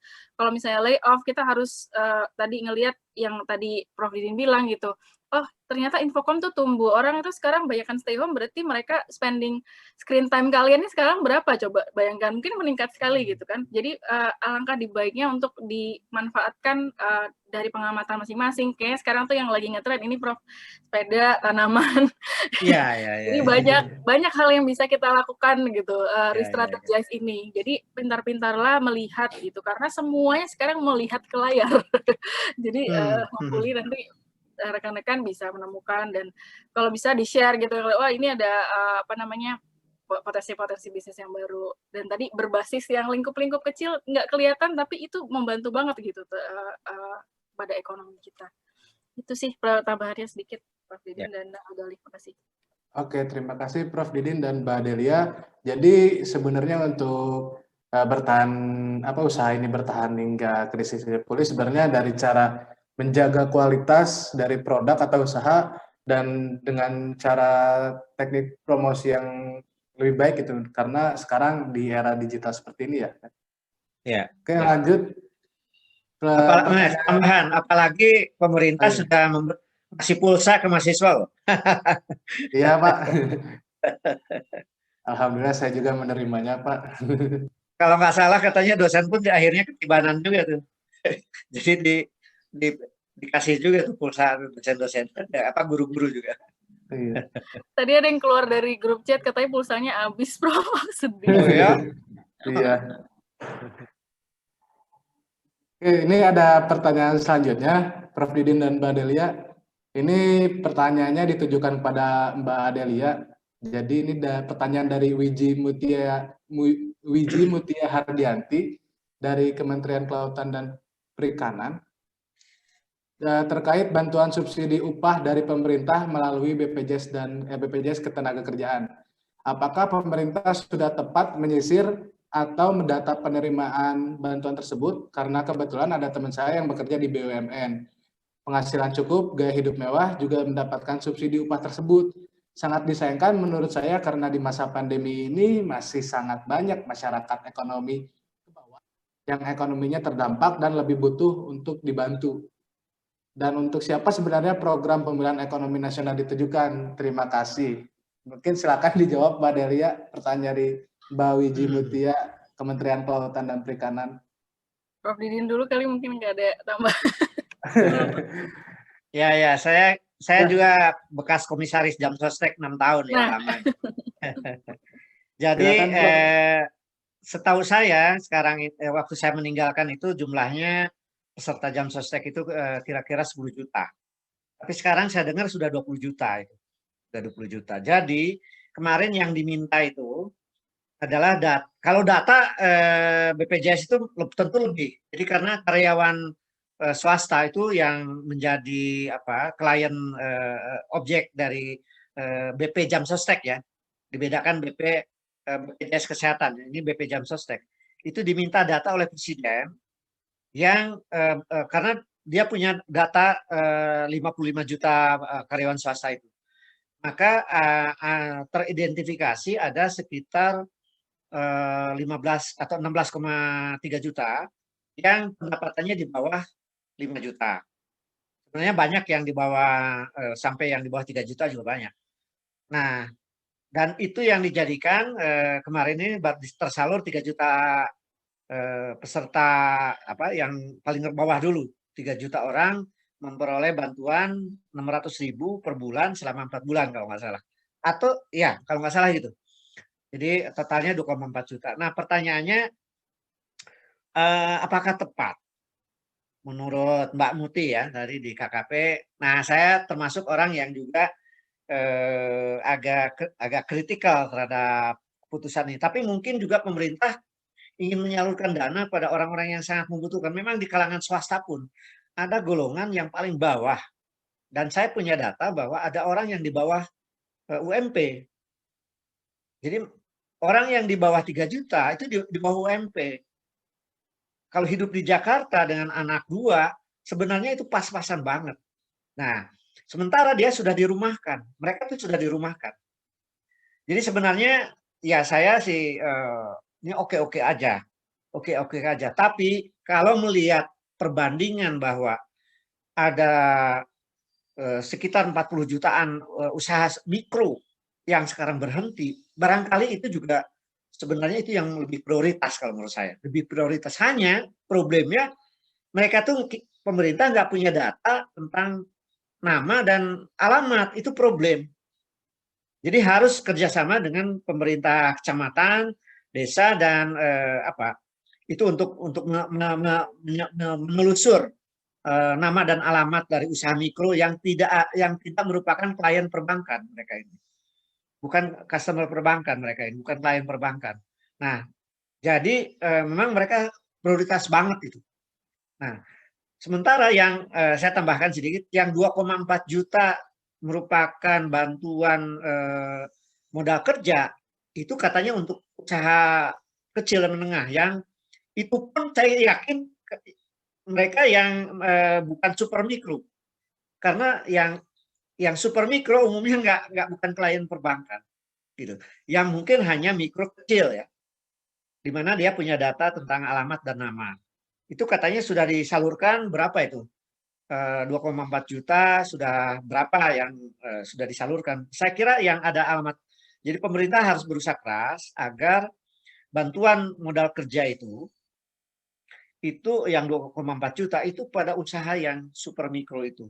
Nah, datanya itu yang tahu adalah kepala desa dan kepala desa lah, kepala desa. Kalau di kota-kota adalah RW biasanya. Mereka tahu betul. Seperti saya tahu betul tuh. Ada apa di RW saya yang benar-benar mereka sudah berhenti usaha. Saya punya itu ada 15, hanya 3. Berarti ada 12 berhenti usaha. Tabungannya hanya cukup 3 bulan. Dari mana mereka makan sekarang? Udah anak 3, anak 4. Ini yang prioritas. Jangan sampai nanti udah pandemi ada juga peristiwa-peristiwa yang mereka kelaparan itu. Demikian ya saya kira dari saya. Terima kasih. Mbak Adelia kali. Aku langsung ya, nggak? Oke, Ya, aku pikir ya. ke moderator dulu. Ya, Prof. Dinin, makasih banget. Ini bagus banget. Ternyata Prof adalah mantan komisaris Jam Sostek. Jadi memang isunya memang adalah data. Jadi memang niat awalnya adalah kita memang kita menyadari bahwa banyak sekali yang terlay off. Jadi mungkin awalnya mereka considered well off gitu ya. Tapi mungkin tadi kalau contoh pegawai BUMN mungkin itu mungkin apa namanya, ada beberapa lah pasti yang menerima seperti itu gitu ya. Tapi tadi memang yang kita fokuskan adalah membantu mereka yang sebetulnya dari awal di sebelum COVID itu kelihatan way off, tapi sekarang mereka kena lay off. Terus mereka gimana? Mereka misalnya harus membayar kebutuhan sehari-hari seperti bayar listrik, terus mereka harus juga bayar kos-kosan atau bayar sewa. Terus mereka juga harus tadi misalnya mereka punya tanggungan seperti itu, mereka juga terhimpit gitu. Itulah yang kemudian menjadi dasar pertimbangan kenapa kemudian kita memperluas. Karena yang kita punya data by name, by address tadi seperti yang disampaikan oleh Prof. Didin adalah bottom 40 gitu. Itu pun mungkin dengan segala ketidaksempurnaannya dan kesempurnaannya itu hanya mengcover 40% terbawah karena memang yang dianggap masuk di demand dimensinya universe-nya perlindungan sosial itu yang bottom 40. Tapi sekarang kita menyadari bahwa yang pendapatan menengah pun itu butuh bantuan gitu. Nah, memang karena tadi datanya itu kan awalnya ditargetkan ke 15,7 juta pekerja. Namun prognosanya memang Prof tidak sebesar itu, hanya 13 juta. Nah, BP Jam Sostek kan sebenarnya udah punya kalau nggak salah itu voluntary ini ya membership atau jadi mereka mengiur walaupun mereka bukan bekerja di perusahaan besar itu perluasan ke bukan pekerja bukan penerima upah hanya 2,7 juta penerima. Jadi memang kalau kemarin aku bisa mengquote dari kepala jadi yang koordinator Monef di Kementerian Keuangan itu ini adalah wake up call untuk memiliki data yang lebih baik gitu. Jadi bisa rekan-rekan bayangkan ya Prof ya, hanya 98% masyarakat Indonesia yang memiliki KTP. If we think it's a big number, itu enggak gitu. Karena kita kayak mengeksklud 5 juta orang gitu kan, kalau dari 260 juta masyarakat gitu. Jadi itu benar-benar wake up call untuk memiliki data gitu. Jadi mungkin rekan-rekan mahasiswa juga karena kalian lahir di langsung udah ada internet, udah tech savvy, nggak lahir sih ya. Mungkin pada waktu grow up udah ada internet, jadi mungkin memiliki inovasi gitu. Bagaimana caranya tadi yang UMKM yang kecil-kecil yang super mikro itu bagaimana caranya mendata dengan baik. Aku waktu awal-awal terlibat dalam perumusannya menghitung nih. Bayangkan tuh, kita harus menghitung estimasi yang ada gitu. Tapi kemudian yang selain Kemenkop gitu, kita juga tadi untuk yang bank masih lumayan bank UMKM-nya adalah yang jadi kita mendatangkan misalnya OJK dan bank-bank misalnya bank-bank swasta, bank-bank pemerintah juga itu dikumpulkan untuk kita pengen tahu nih berapa sih sebenarnya yang kita bantu gitu kan. Itu memang banyak sekali sudah tanya dan memang tadi udah disebutkan untuk klaster UMKM kecil yang unbanked itu bukan unbanked tapi dia tidak menerima KUR ya, tidak sedang mengakses KUR, itu juga menerima bantuan produktif. Itu juga kita cover dengan bantuan produktif namanya bantu BPUM. Untuk usaha mikro gitu ya. Jadi itu untuk 9,16 juta usaha kecil targetnya, 2,4 juta per usaha dan yang belum menerima program kredit. Tapi memang kelemahannya Prof itu memang pakai bank ya. Jadi kita nanyanya baru ke bank. Jadi mungkin harus lebih banyak gitu dari pemerintah daerah. Kita udah berapa bulan di dalam pandemi ini harusnya ada seperti itu sih. Ini aku jadi masukan. Tapi memang kayak banyak yang menerima tapi mereka merasa kayak misalnya mereka pernah mengakses tapi sekarang udah nggak mengakses, tiba-tiba mereka dapat, terus mereka menyatakan karena kalau dipakai itu berarti dianggap menerima bansos, tapi kemudian ada rekan saya yang kemudian memutuskan tidak memakai, berarti itu tidak terpakai, berarti nggak dianggap diterima seperti itu. Ada juga kayak gitu. Jadi memang banyak ketidaksempurnaan seperti itu. Tapi ini harusnya menjadi bahan banget untuk perbaikan ke depan, karena tadi yang jelas kita harus in the same page bahwa yang mau kita bantu itu memang yang paling-paling membutuhkan seperti itu. Jadi kalau ada targeting error, inclusion, exclusion error itu harusnya menjadi masukan yang buat pemerintah ke depan sih. Itu aja sih mungkin. Oke, terima kasih kepada Prof. Didin dan Mbak Delia. Mungkin ini masih ada beberapa pertanyaan lagi. Sudah aja lah. Udah aja? Atau ini mungkin tulis saja. Ya, satu atau dua pertanyaan lagi mungkin ya, Prof? Satu. Saya ada acara soalnya nanti. Oke, satu aja ya. Oke, berarti satu pertanyaan lagi. Ini dari Zain Fahri dari Universitas Gadjah Mada. Ini bertanya terkait dana pihak ketiga atau DPK yang ada di bank. Terlihat bahwa kepemilikan yang di mana sekitar 48,6% itu dana tersebut hanya berasal dari 0,03% rekening. Nah, pertanyaannya apakah ini terlihat sebagai salah satu permasalahan yang akan mempengaruhi perekonomian atau tidak gitu di zaman sekarang ini atau di masa pandemi sekarang ini? Mungkin silakan Prof. Didin atau Mbak Delia dijawab. Silakan. Ya itu data tentang rekening gitu ya. Memang ini cermin dari ketimpangan yang sangat luar biasa sekarang,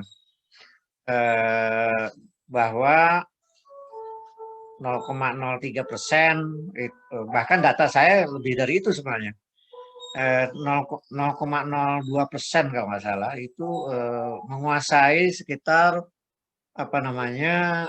di atas 60% kalau data saya, rekening yang yang raksasa lah gitu kan. Tapi soal data gampang lah itu diklarifikasi bahwa memang sekarang ini konsentrasi finansial ya, yang akibat ketimpangan ini kan luar biasa. Ada konsentrasi finansial, konsentrasi aset, konsentrasi tanah, dan lain sebagainya yang itu harus diperbaiki oleh pemerintah yang akan datang, bahwa pertumbuhan ekonomi nasional yang rata-rata sekitar 5% itu ternyata terakumulasi oleh para pelaku usaha yang raksasa ya, yang sebenarnya mereka itu banyak sekali karena itu keadaan ekosistem bisnis juga ya. Itu mayoritas adalah main di komoditi, ekspor yang bahan mentah, yaitu struktur ekspor kita kan hampir 85%. 80% itu sawit sama batu bara. Dan itu raw material yang diekspor itu. Ya karena memang China, kemudian kedua India itu sangat membutuhkan sekali waktu itu. Bahkan itu dunia, sehingga komoditi boom namanya. Nah, itu yang kemudian membuat tergoda pelaku usaha Indonesia meninggalkan karakter industrinya menjadi main di dua hal. Satu, ekspor yang lagi booming itu sawit dan batu bara. Nah, uangnya itu besar sekali, luar biasa besar sekali. Nah, kemudian uang yang besar sekali itu karena saking besarnya, sebagian main di stock of exchange, di pasar-pasar modal di London, di Wall Street, di Hong Kong, di Singapura dan sebagainya, sehingga harus diakui bahwa kualitas pertumbuhan kita itu sudah konsumsi ya sebagian besar, bukan investasi, juga yang financial driven tadi, pelaku-pelaku usaha kita itu. Nah sekarang dengan harga komoditi itu turun sekarang, hendaknya ini hikmah agar pertama saran saya sering mengatakan ke pemerintah agar pelaku-pelaku usaha industrial itu yang banyak jadi pedagang, banyak main di saham, hilirisasi, reindustrialisasi, karena kita mengalami deindustrialisasi. Satu itu, keduanya bangkitkan UMKM, gitu. Bangkitkan UMKM, mereka juga menjadi banyak jadi pelaku industri, skala home industry, skala kecil menengah. Gitu.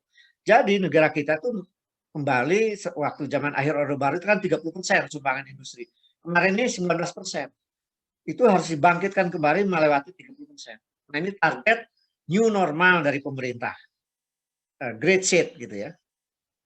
Jadi itu simpanan di perbankan itu hanya cerminan aja, cerminan dari ketimpangan yang akan terjadi dan kurang berkualitasnya pertumbuhan ekonomi selama ini. Demikian ya. Terima kasih Prof. Didin. Silakan Mbak Delia jika ada yang ingin ditambahkan lagi. Ya mungkin sedikit aja karena Ya. udah 11.30 ya. Jadi memang kalau aku sih melihat itu adalah fenomena yang udah rahasia umum ya. Jadi itu semua orang sebetulnya udah tahu ada ketimpangan, tidak hanya pada di Indonesia, di dunia pun itu menjadi common enemy kita gitu ya. Karena itu menimbulkan banyak sekali problem-problemnya yang lain gitu ya, seperti ketidakstabilan sosial dan sebagainya. Jadi memang itu sesuatu yang harus kita address. Nah kalau saya sih mungkin melihatnya adalah lebih ke tadi kan keywordnya adalah itu di bank gitu ya datanya ya misalnya. Jadi bagaimana role dari financial intermediary seperti perbankan, seperti pasar modal, seperti banyak sekali gitu ya yang kita sekarang bisa nikmati gitu ya, yang lumayan trusted, fintech seperti itu. Jadi banyak yang bisa memfasilitasi uang itu supaya masuk ke sektor-sektor misalnya yang baik, yang produktif dan misalnya mempekerjakan orang banyak. Jadi memang itu role-nya lebih kepada intermediarisnya juga gitu. Jadi bagaimana kemudian mobilize those funds kepada tempat-tempat yang dimana itu seharusnya tersalur gitu.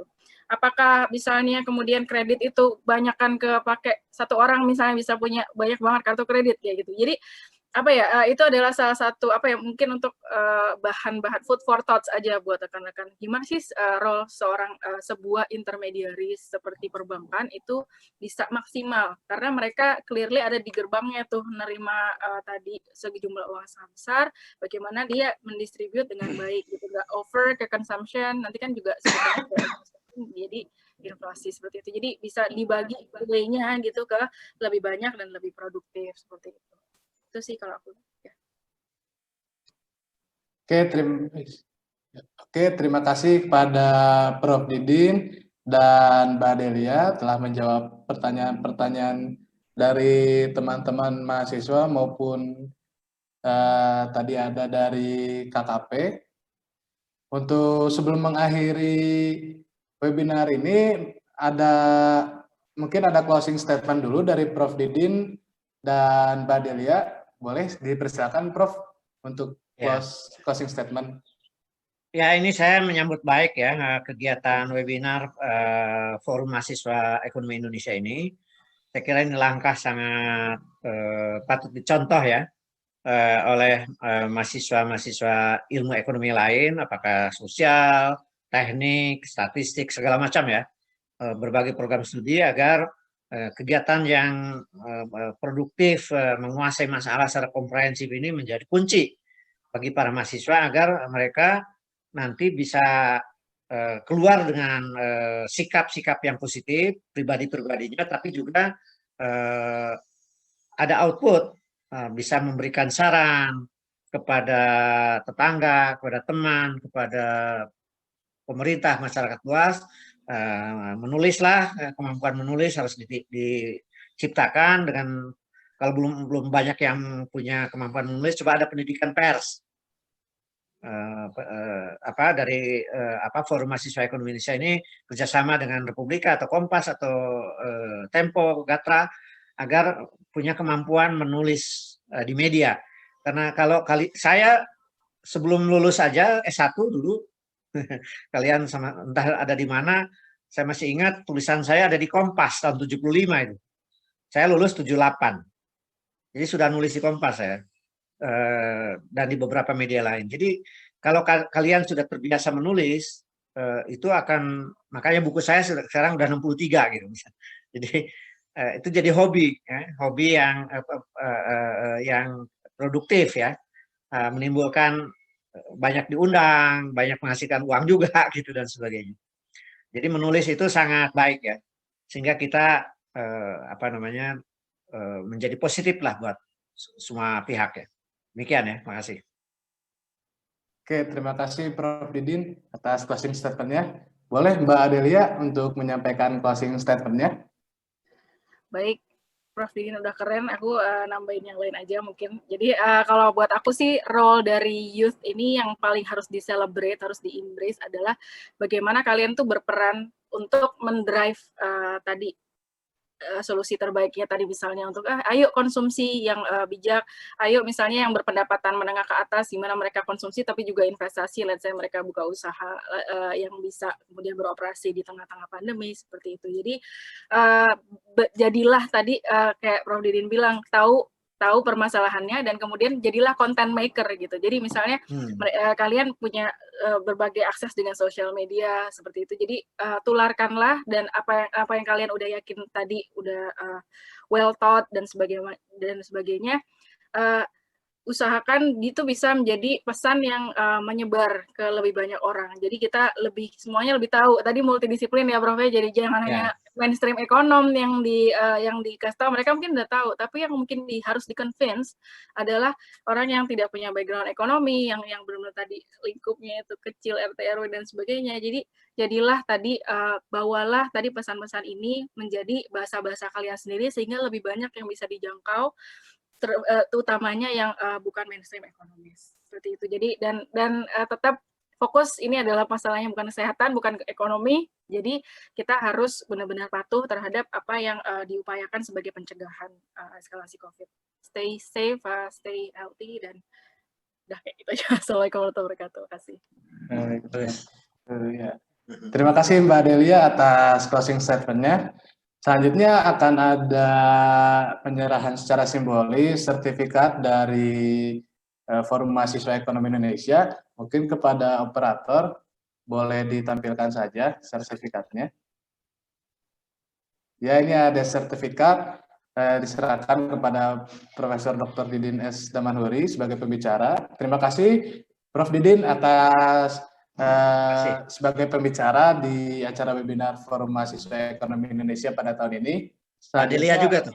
Iya, ada juga. Mungkin next, Mas, untuk terima kasih juga buat Mbak Adelia Surya Pratiwi, SEMSC sebagai pembicara.